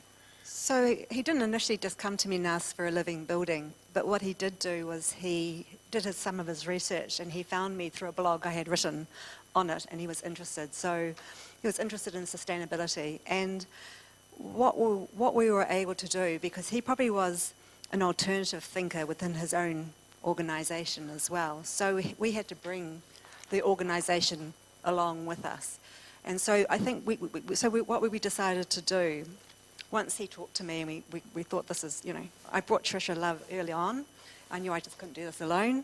And we did a sustainability design framework. And so we showed them, we looked at what their vision was, and we're saying, hey, this is the first opportunity you guys can do to show that your vision, that you are actually practically doing what your vision is saying. And so we inspired them to make change. And what we called this little building a small building with a big heart, because it really did have impact, and it really impacted the organisation. But we brought the organisation along with us, and it was through COVID, so it was a really weird we weren't always face to face. So it kind of requires people who really want to make a change within their organisation, but the organisation willing to go along with that change too. I just wanted to say, we're really sick of having to try to advocate for this planet on behalf of the client, and it's become quite frustrating. And a lot of our projects are local body projects, and so Auckland is sort of the outlier. We say, look at Auckland, they've got they've got requirements for their projects, so we try and convince other councils to go to that. But recently we've discovered that we can use the incompetence of the administration against itself. So we've just started writing it into briefs, and it's not super aspirational, but we've just said, the building will be Green Star 5 and net zero operational energy, and it just goes through the council process and it gets ratified by council, and they don't understand what they're doing. And then this has happened in Napier, and now, we're doing a Green Star 5 net zero operational carbon building, and it saved so much agony on our part, because we're so sick of being asked, but how much more is it going to cost? It's like, well, planet's on fire, move on. So we've found that's quite a useful way, but we don't get that opportunity every time, and so yeah, it's trying to use the system against itself seems to be working quite well for us at the moment. And the bus route? Similar, was it client driven? Is the client in the room? No. Yes and no. So it was the client dictated that we had the sustainability rating tool to use, and they said you will have a sustainability KRA, and that's it. And as a sustainability professional, I was like, that's great. I've got this blank slate to work with. This is going to be awesome. But what it's meant is I've had to drag the culture of the alliance on every step, and I've found on other projects I've worked on where the client's been a little bit more specific, it's been more helpful. So, good intentions, but not enough strong leadership from the client, not as much as strong leadership as there could be, yeah. Awesome, great question. And I love that stealth mode thing of it's just going to be like this, and we're just going to do it that way. Okay, one last question. I'm going to come down here. I'm sorry, John, I already had this question lined up. It might piss you off. I'm going to ask you what the time and cost difference is going to be on something, but it's specific to the project that you provided, that you had the example of, but I'm asking specifically about not sustainable versus not traditional, but in terms of deconstructing the design versus not designing for deconstruction. What do you think those differences were? You gave a couple examples in terms of the screw heads and in terms of the straps, but in terms of maybe like time, construction time, or cost, do you have any examples just for that difference in terms of the deconstruction aspect of it? Not in terms of quantitative stuff, no. In terms of sort of qualitative, one of the things was just around the I think it's been talked about quite a bit today about subcontractors getting their heads around it. And one of the things, especially at a project the size of our projects, I think, is that often the subcontractors often reading the spec when they come to site for the first time. Like actually they have, because it's only, ClevaPod was about $1.6 million, so it's not big on the scale of things. And so often you're having to politely remind them, or getting CAM to remind them that actually they've signed up to a whole lot of recycling and all sorts of stuff. And so they look at skirtings, for example, and the way you do skirtings is you glue them and you brad nail them and you're off and racing. And suddenly being confronted with the fact that they're clear pines, they can't be glued, they can't be brad nailed, they've got to be screwed, pushed back, and so forth. It all takes time, and suddenly you're dealing with a guy who's think he's got half a day's job and he's got a couple of days, and that's the complication. So there's so many variables, and sorry I'm waffling now, but short answer, no. Longer answer is it takes longer. Yeah. But the thing with the deconstruction is, we were like, yeah, that makes sense. How are you going to work out how to pull it apart? The best will in the world, it's only going to be built once, and hopefully it's never going to be demolished. But if it is going to be demolished, it's only going to be demolished once. So in that sense, in terms of the lifespan of the building, let's say it's 50 years, it's not that big a chunk of time to try and build it as fast as possible. Like, it doesn't have to be built like Meccano to be taken apart and express everything, because it's not going to be taken apart. Unlike your building, which might be moved, it's that sort of thing. Does that make sense? Yeah, because so many of the examples that I can see for deconstruction, for designing for deconstruction, are temporary structures. Yep. They're not really those kind of longer lifespans or longer useful lives. So it's a bit tough to find those examples. Anyway, thanks a lot. Thank you. Awesome, thank you so much. I just wanted to say one thing about that. I think the thing with the temporary buildings for deconstruction is because they're going to be moved more often, there's more consideration about sort of expressing or, thinking about how they're all bolted together and so forth, because they're going to be unbolted and bolted back together and unbolted. Whereas for a permanent building, it's a different sort of sensibility about deconstruction. And, Excellent. Thank you. Give a round of applause to our design squad. Thank you so much. We are still a live project, so yeah, if anyone's got things they want to try, or someone was saying that they, hadn't had access to infrastructure projects, so come. We're creating lots of waste, so yeah, come and get in touch. Fantastic. That's one for you, Terry Ann. Get involved with them. Brilliant, lovely. Now what we're going to do is, I'm going to turn that off, and then we're just going to move on to our innovation section. Now these are just going to give you a taste of some of the new ideas that are out there that you can use and get out there in your projects. And so first up, I'll bring up Ben Redwood, who's a director of Mutu. Tell us a little bit about what he's doing and how that can shape the work that you're doing. Ben, welcome. Thank you, Andy. Kia ora, everyone. Ko au ben tōku ingoa. I am the CEO and founder at Mutu. Innovation, cool. All right, let's get excited. As everybody's already said, construction demolition waste account for about 40% of the world's waste, and this is a big opportunity for us at Mutu. We think this is an industry where we can really drive some impact, and our goal at Mutu is to create software that makes it really easy for people to lower their carbon footprint. There's a lot of talk about lowering your carbon footprint is difficult, it's going to cost a lot of money, we have to go through a lot of processes. We want to make that really, really simple, and we've come up with a pretty cool solution to do that. And we feel like we're kind of building towards the perfect storm when it comes to materials and construction. And after a bit of research, these are the kind of 4 reasons why I think that Mutu is going to play a really important role in the construction sector moving forward. So first of all, everybody knows it's going to get more expensive to take stuff to the dump. Up to 3 times over the next few years, up to 6 times potentially over the next 10 years. You've got to be smarter about just taking things away. Secondly, the Building Act is getting updated, I think next year, and part of this update will make site waste plans mandatory. You won't get consent on a construction or demolition project unless you have a site waste plan that you present to the council for approval.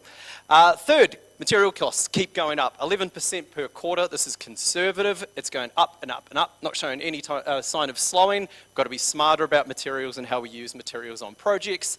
And finally, the weight of sustainability in tenders is going up, led by our friends at Auckland City Council, who have come out with an awesome document about how they're going to change the way they procure. 15% of weighting of tenders is going to go towards sustainability. That's substantial. Companies need sustainability initiatives to win work and to stay ahead of the competition. These are all the things that are happening right now. These aren't future things. These are all coming. And so we're here to support contractors and construction companies and clients to make it really easy to meet some of these demands. So, where does Mutu fit in and what do we actually do? Well, we target the reuse section of the waste hierarchy triangle outside of designing out of waste, which we've heard some awesome case studies about. This is the most desirable, and then we partner up with designing out of waste at the top and we partner up with recycling down the bottom. We firmly believe we can't do this by ourselves. We've got to collaborate with a whole bunch of organisations on sites to be smart about how we do this. This is our focus, right on that reuse part. So how does it work? So Mutu is an app that lets you quickly share resources between sites. You can open up your phone, come across some plywood sheets that are surplus on your site, snap a few pictures of them, tell us what site you're operating out of, and then give us a bit of information about some sustainability metrics here. So how much have you got, what do they weigh, what are they worth, and within less than 30 seconds you can actually list that item, and then we ping that listing to all the other project managers within your organisation and say, hey, this is now available for reuse, it's surplus on the project that we're operating on right now. On the other side, if you suddenly need something, you can open up the Mutu app, type in what you're looking for, and see if it exists across the business, if it's been placed into your yard, if it's been listed on another project. We tell you things like where it is nearby, how much it weighs, when it's available from. You can share the listing with the rest of your team, and if it looks like something you want, you can just click the request button, and it fires a request off to the person who's responsible for the site that originally put that up. We then have a call button. You can call them and say, what's the condition like? Have you got a truck coming to site? What can we do about delivery? And we organise all that. And all this happens internally within an organisation. And every time one of those transactions takes place, we report on it.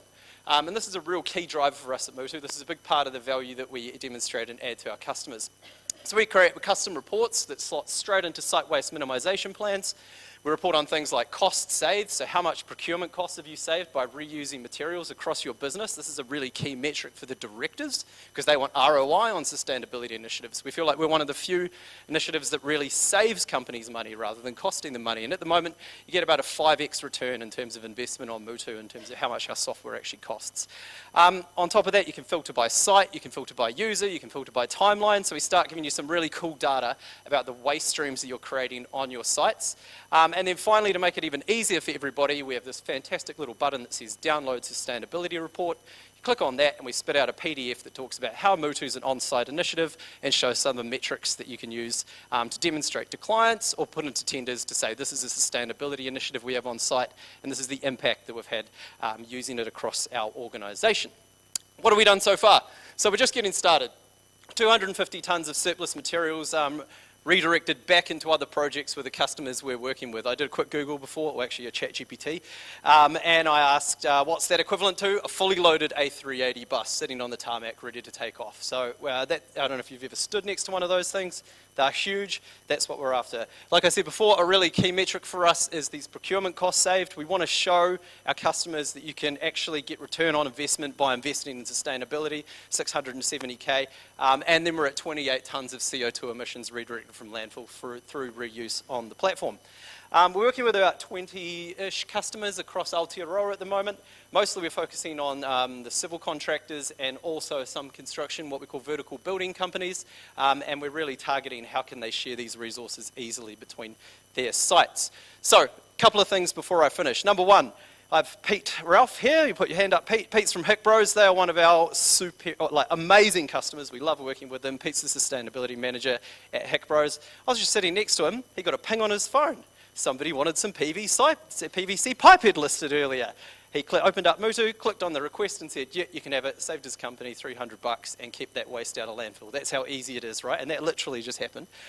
Secondly, if you're a contractor, if you work with contractors, if you're dictating what contractors need to do, come and contact me. We want to get as many people using this as we can. We've got proven results. Companies are saving money while doing this, keeping waste out of landfill, redirecting carbon emissions, and we're getting results that really work. So anybody in the audience who's got anything to do as a contractor and wants to get more sustainable and wants some really measurable data out of that, we'd love to talk to you. My email is right there.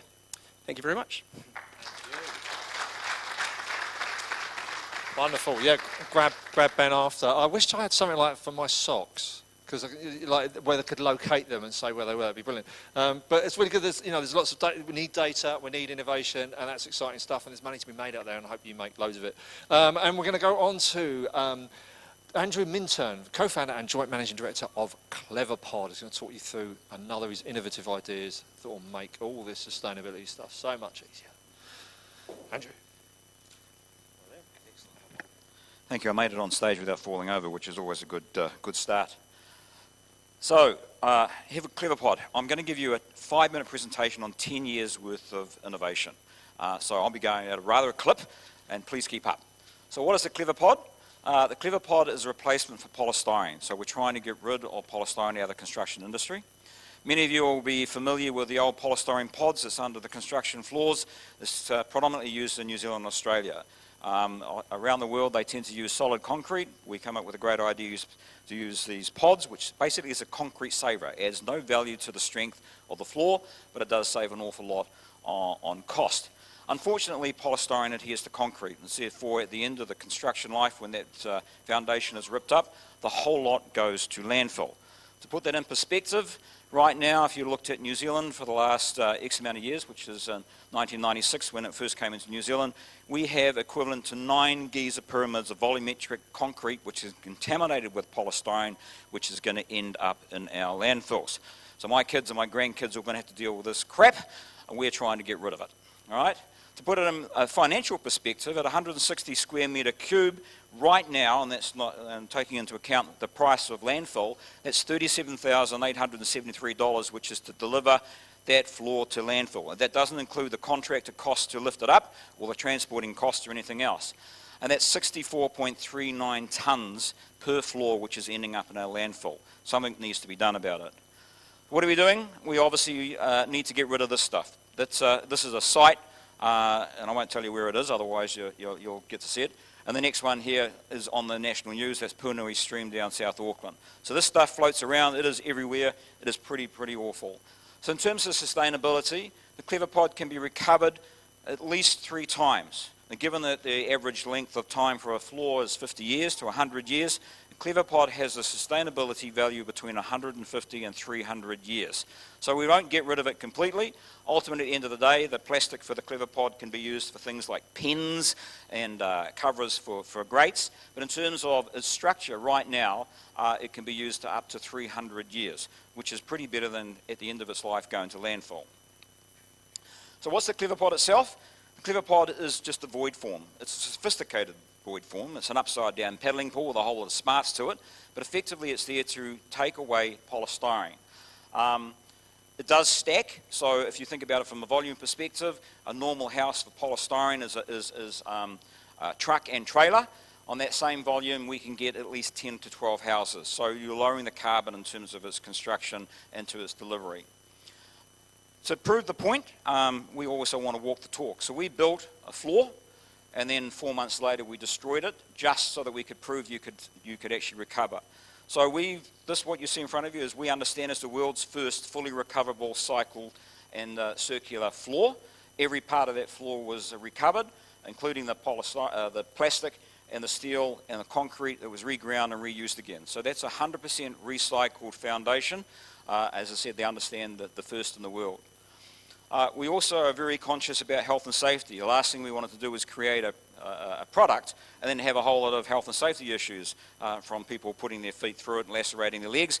So down the bottom left-hand corner, that's actually 750 kgs of contractors standing on one pod. You'd never do that with a piece of polystyrene. In fact, I'd like to see somebody stand on the edge of a piece of polystyrene, and you're going to end up with a whole lot of mess. So we can see that they're very strong. They're designed to last. They're designed to be recovered. They're designed to be recycled. Transport, as I mentioned, that is actually a 240 square house on the back of a double axle trailer.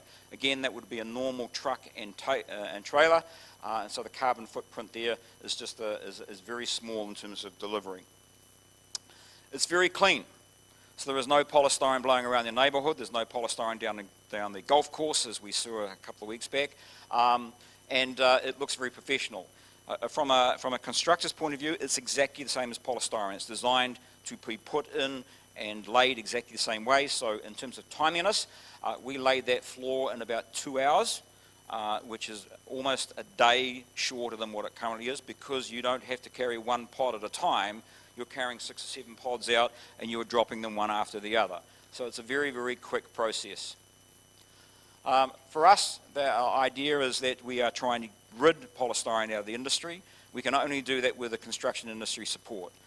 We have 2 companies, one in New Zealand and Australia. We launched in March in Australia. We have the second largest housing company in Australia now courting us at 165 floors a month. And in New Zealand we have people like Fletcher's and Firth, Kāinga Ora. We're doing a trial with Kāinga Ora very shortly. But what it comes down to, and anyone that's in this game, it gets down to dollars. Where the greenie tends to fly away very quickly when it starts talking about dollars. So we have to be very conscious of producing a very quick product, a very clean product. It is 100% recycled plastic to start with. It's 100% recyclable at the end of its life, and it's about as close to a fully sustainable floor as you're ever going to get. Thank you.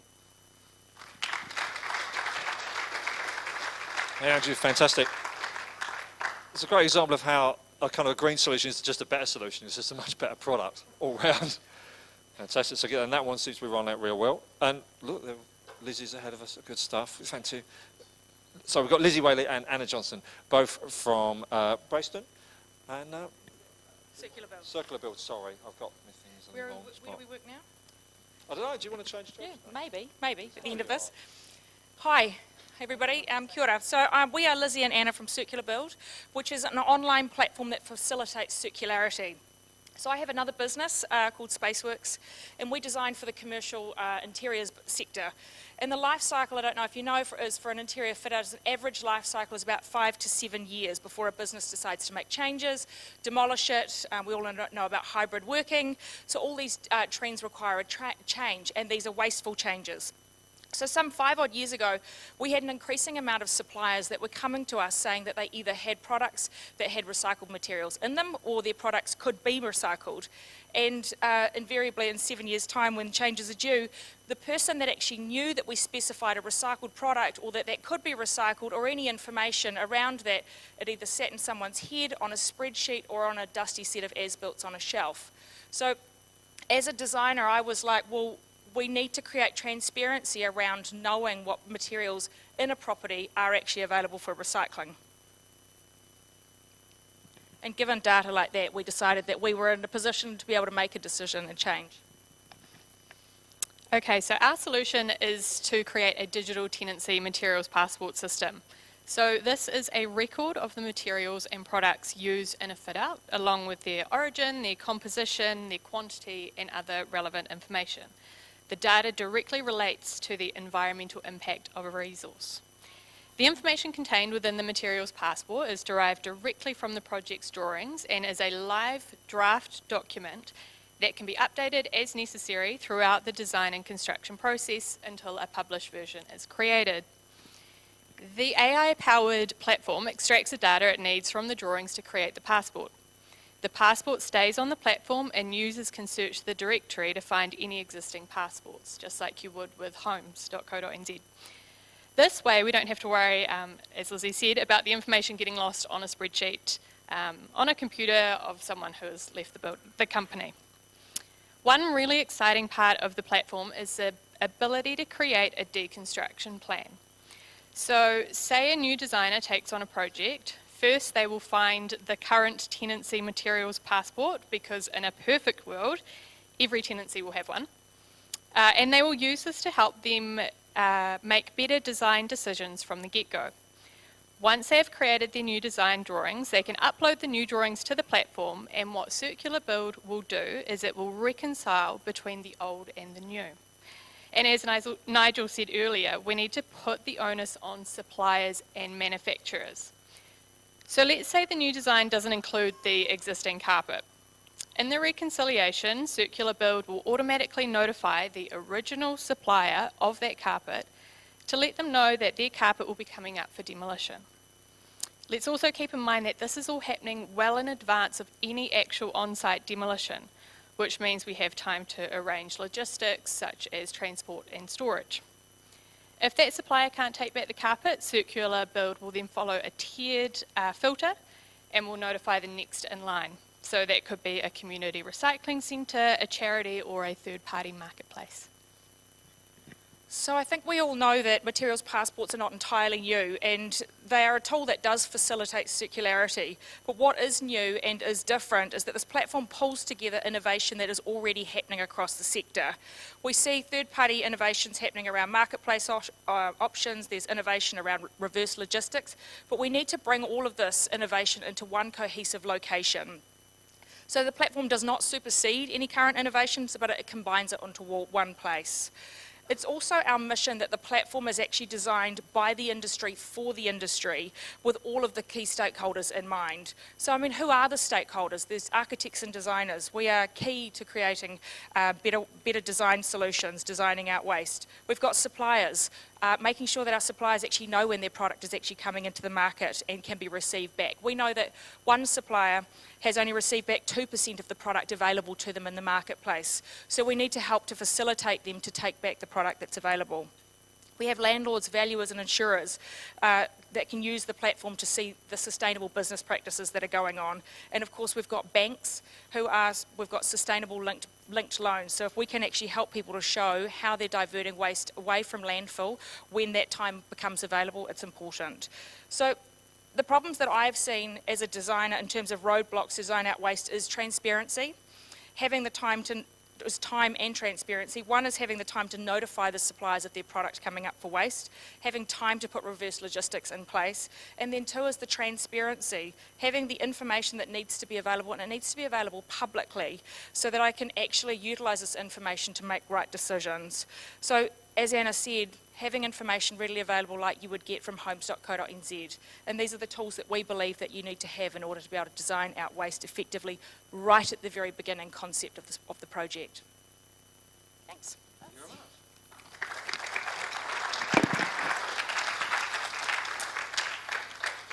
big data is coming, and it's going to integrate. I'm sure you're going to be talking to Mutu about how they can make them all sing together, and we can just pull out phones and do stuff. Excellent. Next up, we have Brandon from Braceston. Brandon Botting, who's from Braceston, another innovative product. Thank you. Yes, please. That's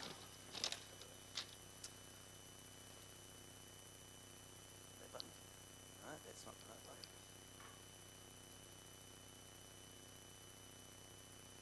It's not looking good so far, is it?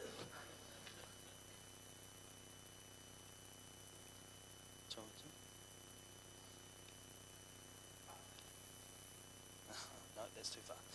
That's all good. No, that's all right. No, leave it. Hello, everyone. I'm Brandon from Braceston. Bracing for Change. It's kind of my version of live, laugh, love for the building industry.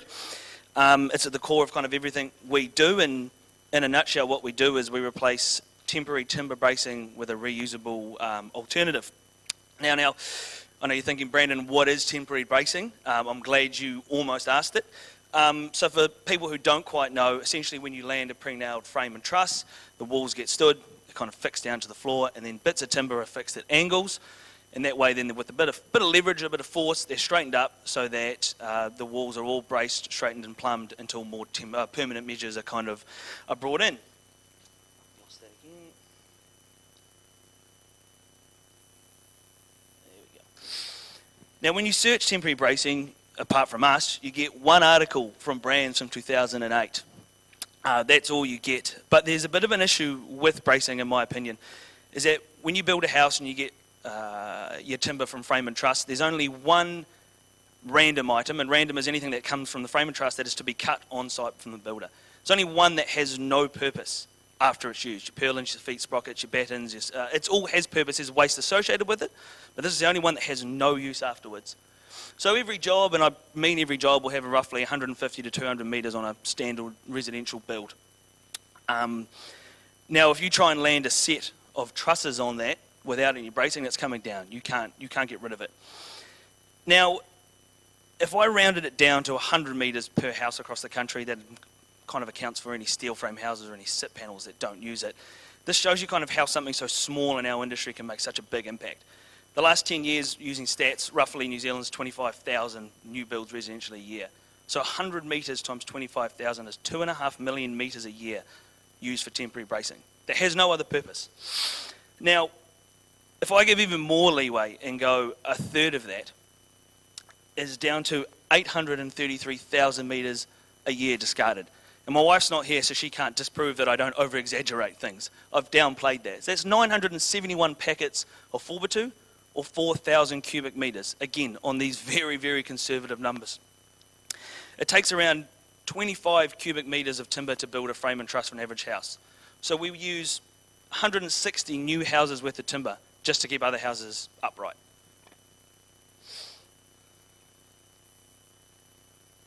So this is what it looks like. To me, it's kind of like when you're sitting at date night and you look across the table and your wife's got broccoli in her teeth. Once you see it, you kind of can't unsee it. And I often get, well, I take my timber to the next sites. And that's great. And a lot of builders, do their best to take it. But unfortunately, once that timber's kind of made job 2, it's very rarely getting to job 3. And if it is, it's bent, it's twisted, it's grey, and it's of an age that it's starting to ride the bus for free. So what are we going to do about it? Our goal in 3 years' time is to have stopped 125,000 metres of timber from even heading to site to even be going to landfill. That would have saved 34,722 lengths of 4x2 at H1 at 3.6, or around 263,000 kilos of timber. The great thing is, with our product being reusable, one house lot will do around 7 to 8 houses a year, depending on what your time frames are. So what would take normally 34,000 lengths of timber, we can do with 4,000 lengths of our product. And the issue is, for all of the amazing benefits timber has, it ceases to be useful once it gets used once and thrown into landfill. So we thought there would be a better way. And this is our product here. It solves a waste problem that tends to fly under the radar. and one that we think can add value to site.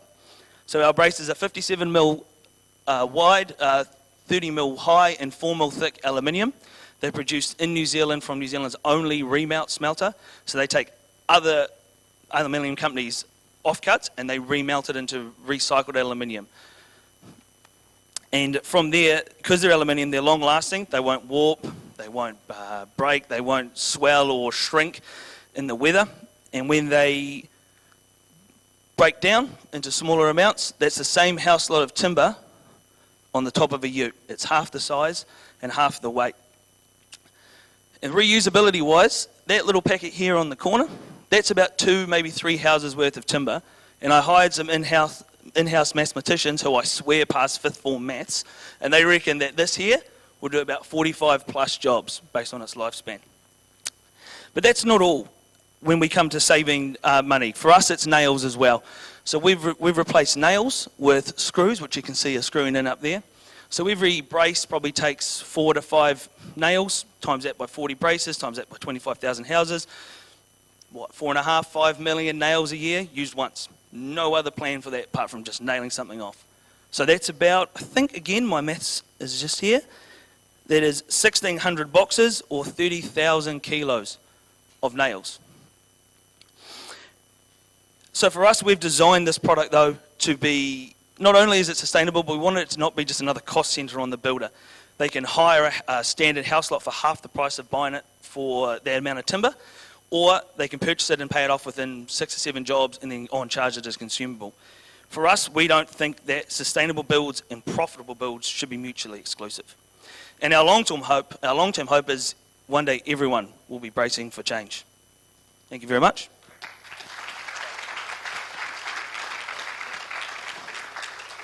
Look, there's no end to the little changes that can be made on site. We're so used to seeing sites look a certain way, and all those little tweaks will add up to a huge, huge numbers, as Brandon demonstrated there. So next up, Rupeng from Critical, which is how we, I think, is reusing materials in fascinating ways. Over to you.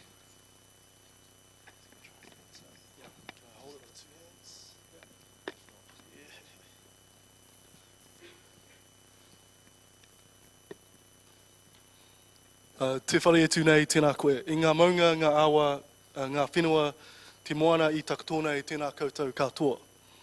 Tuaroa ki ngā mā te haere atu. He mihi ki te iwi e tōnei ngā te whātua ora kei tēnā koutou. Kia tātou e tōnei kia ora. Nō reira e hoa mā me mutu I kōnei. Ko Rupeng tuku ingoa, ko Manchu Raua, ko Hanoki Iwi, ko Critical takumahi, tēnā koutou katoa. So tēnā koe, I'm one of the co-founders at Critical, and we are a clean technology company that transforms plastic waste, the 400,000 or the 330,000 tonnes that Aotearoa send to the landfill every single year, into beautiful, durable and endlessly recyclable panels for the fit-out and construction industry. So as a Māori company, we exist to uplift the Māori of Te Tai Ao. Our health and well-being depends on the well-being of our natural world, and therefore when the white order or the well-being of our natural world is affected, it affects us all. So we started Critical because we want to be good tipunga or ancestors, so that our generations or generations past us can thrive for thousands of years to come. I'd love to start by sharing with you this story. It's pretty crack up actually. In 1894, the Times once predicted that every street in London would be buried under 9 feet of manure. The problem was horse waste. I mean, imagine that, drowning in horse waste. The International Urban Planning Commission at the time couldn't find a solution, and it felt that urban civilization was doomed. Today, the world produces nearly 1,000 times in plastics each year, and about 9% is recycled. Every piece of plastics that has ever been created still exists today. Our plastics problem kind of sometimes feel a bit like horse shit, doesn't it? In Aotearoa, businesses are responsible for over 80% of all plastics to landfill, and construction, as we all know very well, is the single biggest culprit. But we as customers, investors, and employees are putting pressure on these big brands to take ownership, which is why we've seen new policy changes and why also they have themselves made strategic claims to reach zero waste and zero carbon by 2025 or 2030. However, the product and technology does not yet exist that well until now. So at Critical, we've built the technology platform to transform almost all 24 types of plastic waste into our first product, the Critical Cleanstone. Our range of beautiful, durable, low carbon, 100% recycled plastic panels for building fit outs. It is the eco-disruptor to the near $1 trillion global panels market by 2030. Our Unibond technology turns contaminated plastics that often result in landfill into panels that can take a beating while offsetting carbon. So we've tested this by taking a panel and smashing it as hard as we can with a hammer. And we got Martin Davies to do it too. We've even driven my CTO's ute. No, she had an electric leaf over it, and it was fine, which was pretty cool. We can endlessly customize the material look and feel to help create unique brand stories, which is important for brands and design, to ensure spaces made from clean stone never go out of fashion. And at the end of life, we will buy back our panels and recycle them into new clean stone over and over and over again, near endlessly, creating a fully circular solution for the building industry. And our plan is to scale our products and technology globally by putting our proprietary tech, the Critical Mini Factory, into every city in the world. So a couple of pretty cool examples of what Warren and Marnie did. They've taken those clean stone is made from fishing nets from Sanford. We fashioned them into clean stone and they turn them into counters for One New Zealand for over their fit out in the new retail store. The material is really versatile, so for Kokako and Commercial Bay, we turn about 8,000 post-consumer milk bottles and plastic bags into clean stone that they then use to fit out their Kokako Commercial Bay store. So Control Space designed that, which is pretty bloody cool. Torpedo 7 was really interesting. So the warehouse group had about 50,000 phased out single-use retail plastic bags that were sitting in the warehouse waiting to be reused, basically. So we turned them into 50,000 bags into a total of 60 clean stone panels that they then used to fit out the Torpedo 7 Newmarket store. So retail fixtures, doors, decorative wall panels, counters, anything that goes around the interior and even some exterior applications, the panel is an alternative for. And very similarly, Motat used our clean stone to create their circular economy fit out. They only lasted about 10 months. So at the end of month number 10, all of the materials came back to us and we recycle them into new materials over and over again. And the last cool little section here is that I should have really updated this photo. We had this beautiful Māori carver that carved this really cool waka in front in replacement of the counter. So Manurewa High School have taken clean stone to use it as a decorative panel to refit their entire reception space. And we're right now in conversation with the Ministry of Education to effectively, so right now in Aotearoa there's about 165,000 classroom tables, and about every 7 to 10 years all of it goes into landfill. So we said to the ministry, look, instead of taking it all into landfill, the first thing to break is the tabletops. We can very easily replace tabletops onto existing frames, and you'll have new beautifully custom made tops that will last you a couple of generations if you wanted to, instead of taking everything out to landfill. So there's a few cool adoption of products in the market at the moment. Now plastics offer a range of perks in clean stone form, and we're flipping the script by turning an environmental disaster into product advantages. If we factor in the total cost of ownership, namely clean stone's near indestructibility, zero water reactivity, zero to low maintenance, ease of install, and the ability to almost last a lifetime, compared to MDF, even at the price of $650 a panel, our price or our panel will become the cheaper option at year 10. And that's not to mention the novel design advantages in helping companies make their sustainability stories and their commitment tangible and visible to their stakeholders. So China used to be the world's largest buyer of plastic waste, and for most developed nations, including Aotearoa, it was what would sustain our recycling infrastructure for probably about decades, a few decades. When China's Green Wall policy came into play in 2018, and we no longer could export our plastics, we and the rest of the world had we were left with very little alternatives.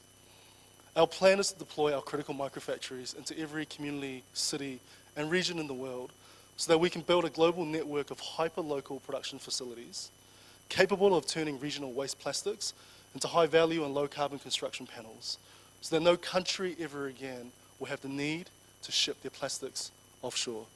To give you a little bit of stats, we estimate, so right now we've closed a 1.5 mil investment round, and over the course of the next 12 months, we'll be building the first and second generation of our microfactory. So right now, everything is up and running, we're manufacturing, and we're selling to designers and architects.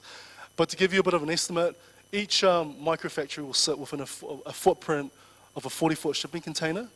We'll have the capacity to process 840 tons of plastics every single year and manufacture 12,000 panels, all within a single footprint.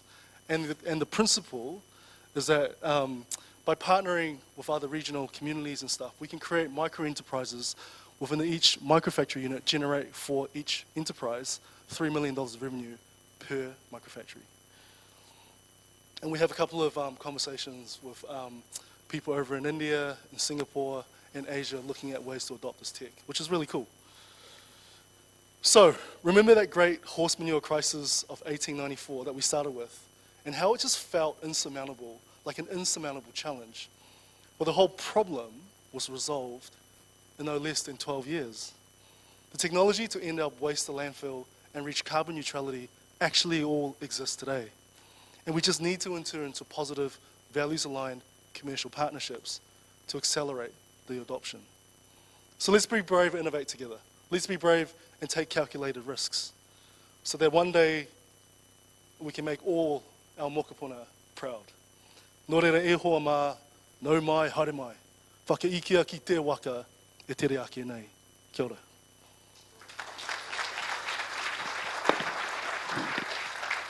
Thank you very much. That's a fantastic design solution. It closes that loop. And it solves a problem that's outside of this room as well in terms of the plastics. And we've done a lot of work on plastics masterclasses with the circular economy lens as well. And seeing those folks turn up terrified when China went no more, they were serious about making change as well. So it's wiring these bits across the whole economy, which is really, really exciting. So we've got a hard stop just after 5 because a lesson's actually going to come in here. So unless you want to learn sociology, we need to be somewhere else. So don't worry, we're not going to go on for too long. We've just got this final section, which is just looking at the kind of the regulatory structures around us and some of that context, just to kind of paint that picture as we go into the next phase. So I'll just bring up Jennifer Taylor, who's Transformation Lead of the Environment Construction Sector of Claude, to give us a little view of what's happening in that space. Jennifer, thank you.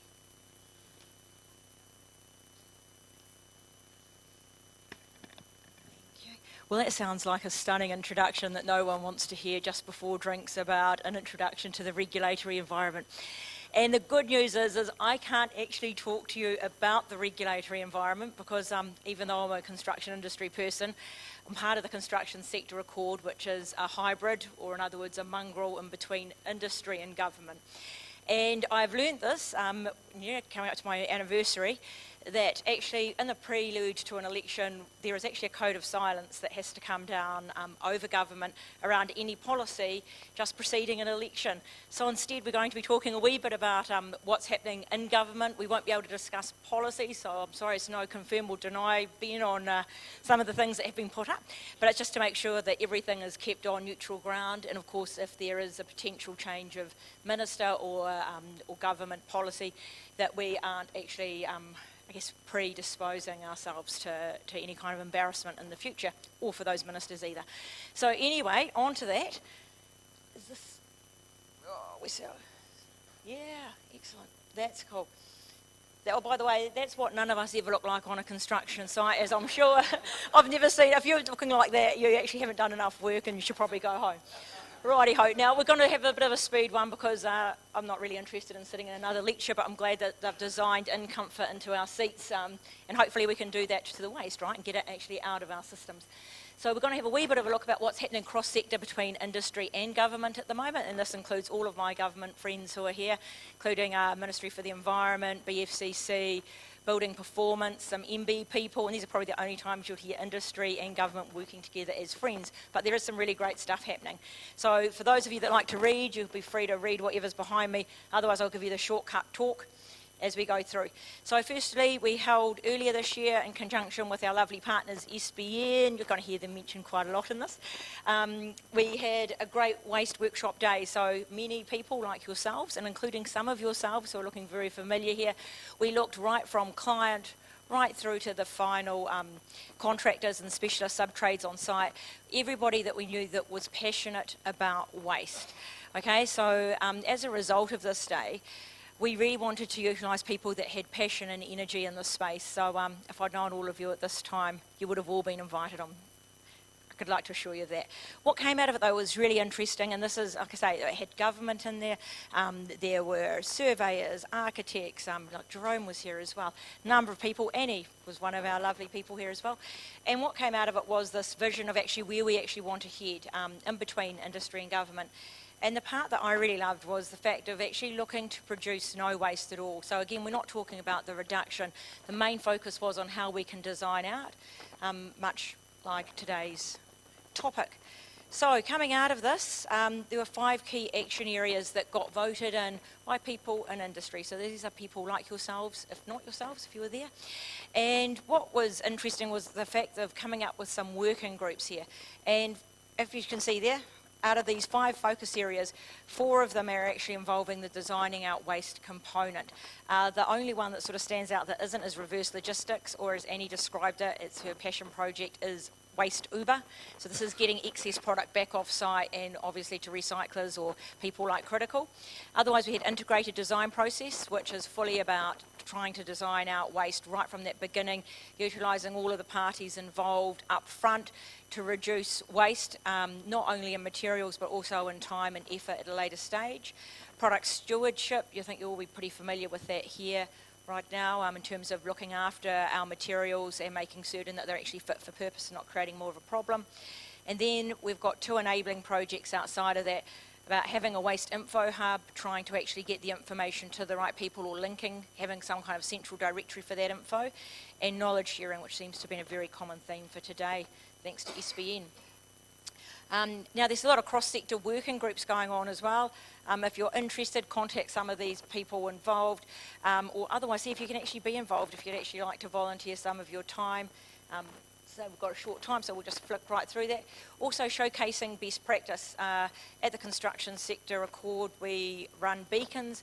We try and showcase the innovators, the people that are coming up, those exemplar projects, and the more elite managed to make it through to our awards nights. Now, what was interesting, and I wasn't on the judging panel, so this wasn't favouritism, is out of the 6 awards given, 4 of them went to environmental subjects. So the fact is that we can see that as an industry, and these are from industry heads, this is showing that there is a really, really big focus and recognition that this is actually the way to go. And we have a number of award winners here, but I won't embarrass them. But you might be able to see them in those pictures if I'd made them a bit bigger. And also in line with this as well, MFE and SBN created 8 case studies, and again there's some famous souls sitting here that I can see staring right back at me that are also available on the SBN website. Now, also for this, there's the Waste Minimisation Fund from Ministry for the Environment. All I'd say is if you have got anything that is looking in particular at that diversion of wood, or paper and cardboard, or resource recovery infrastructure, because this is limited to certain topics for certain years, there's $120 million available over the next 2 years. Well, it's got about a year to run, so my advice would be get in quick, okay? So please, please, please, if you're looking for funding, it can't be used though, unfortunately, for programs just for normal operational costs, but it can for setups, okay? So we're looking at CAPEX and OPEX at the beginning of a project. So my advice would be seriously start typing right now. Okay, circularity of construction, that's a big theme that we've obviously seen coming out from today. It's where we want to head as the construction sector Accord as well, is to encourage our industry to become more circular. That's why we love teaming up with our friends at SBN who are expert in this. And also the people at MB are very happy with this, and you'll see there's a sort of a conglomerate there with MB, MFE, New Zealand Trade and Enterprise and ECA.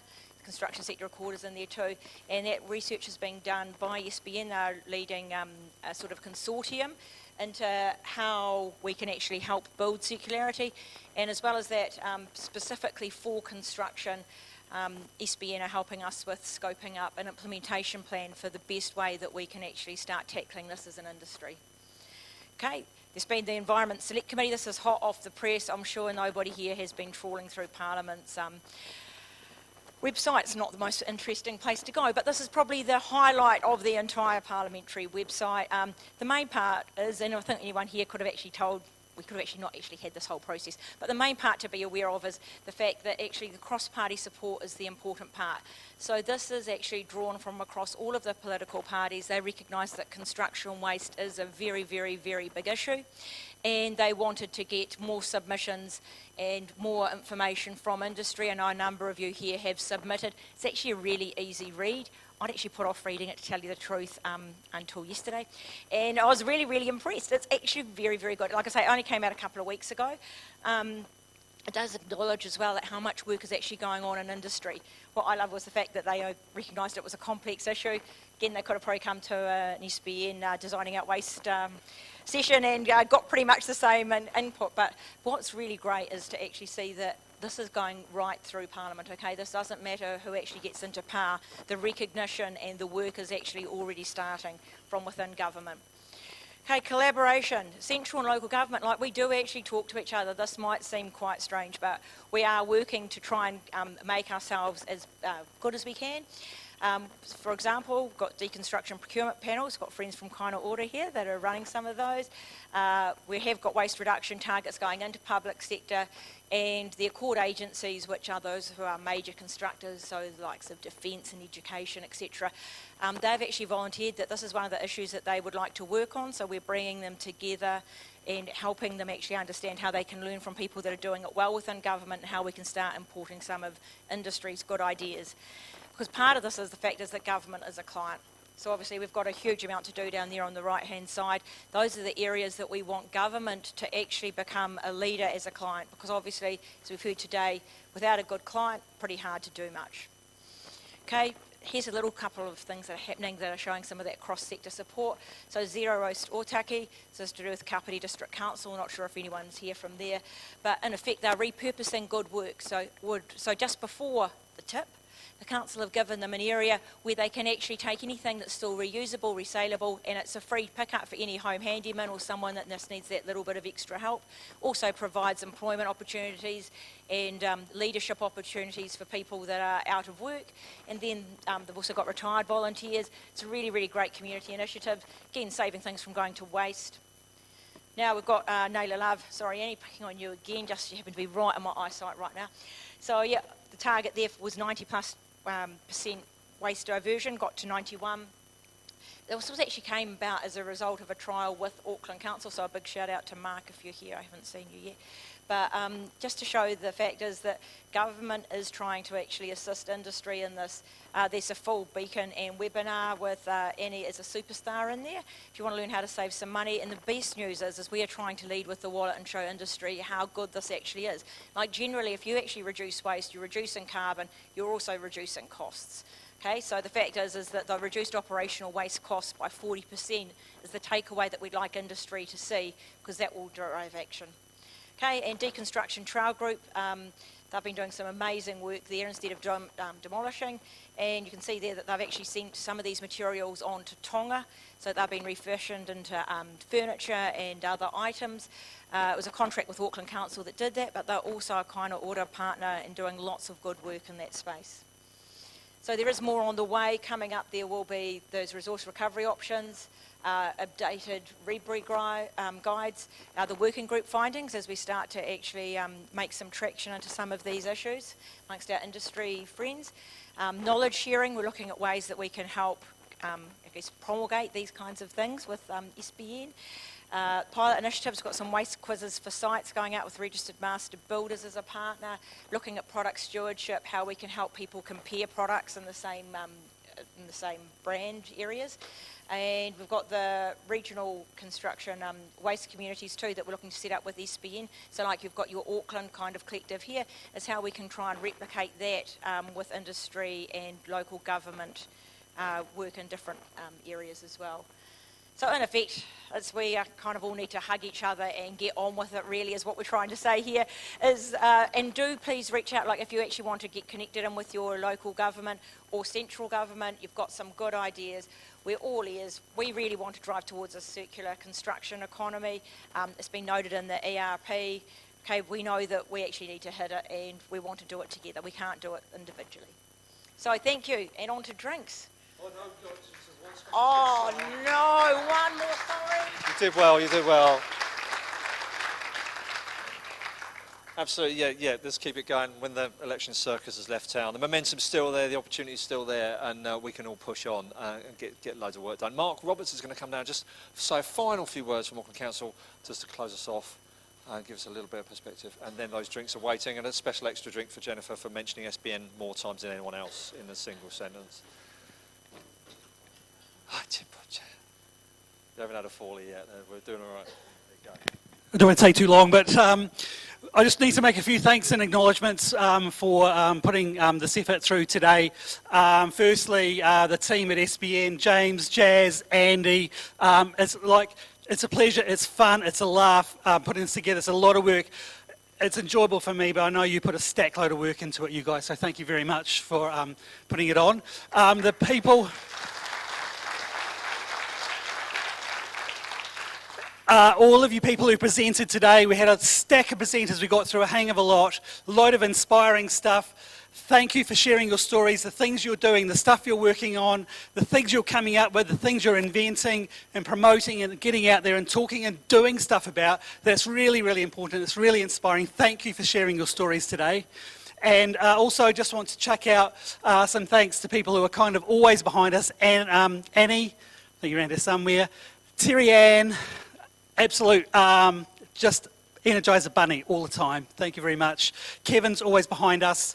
And if just one final thing is, if you've seen something here today that you're interested, you want to learn something more about, I would encourage you, please reach out to somebody here, to the drinks afterwards, to us at Council, to SBN or to whomever. Please get in touch and just continue the conversation and the dialogue. Thank you very much.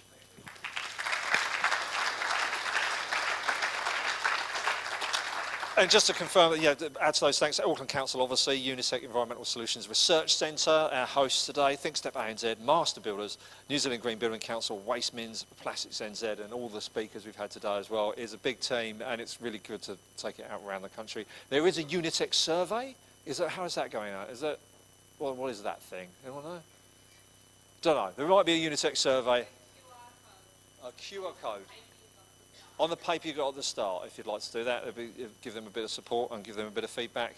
I'll close you up now, and we're going to go up to drinks. You can either go up through the top door there, or up and up the stairs, and please enjoy some drinks and snacks with us and keep the conversations going. Unuhia, unuhia, unuhia ki te uru tapanui, ki wātea, ki mama, te naka, te tinana, te wairua, ki te awa tangata, koe rā I rongo, whakairihire, aki ki runga, ki a tina, hui e, tai hie. Thank you very much for coming.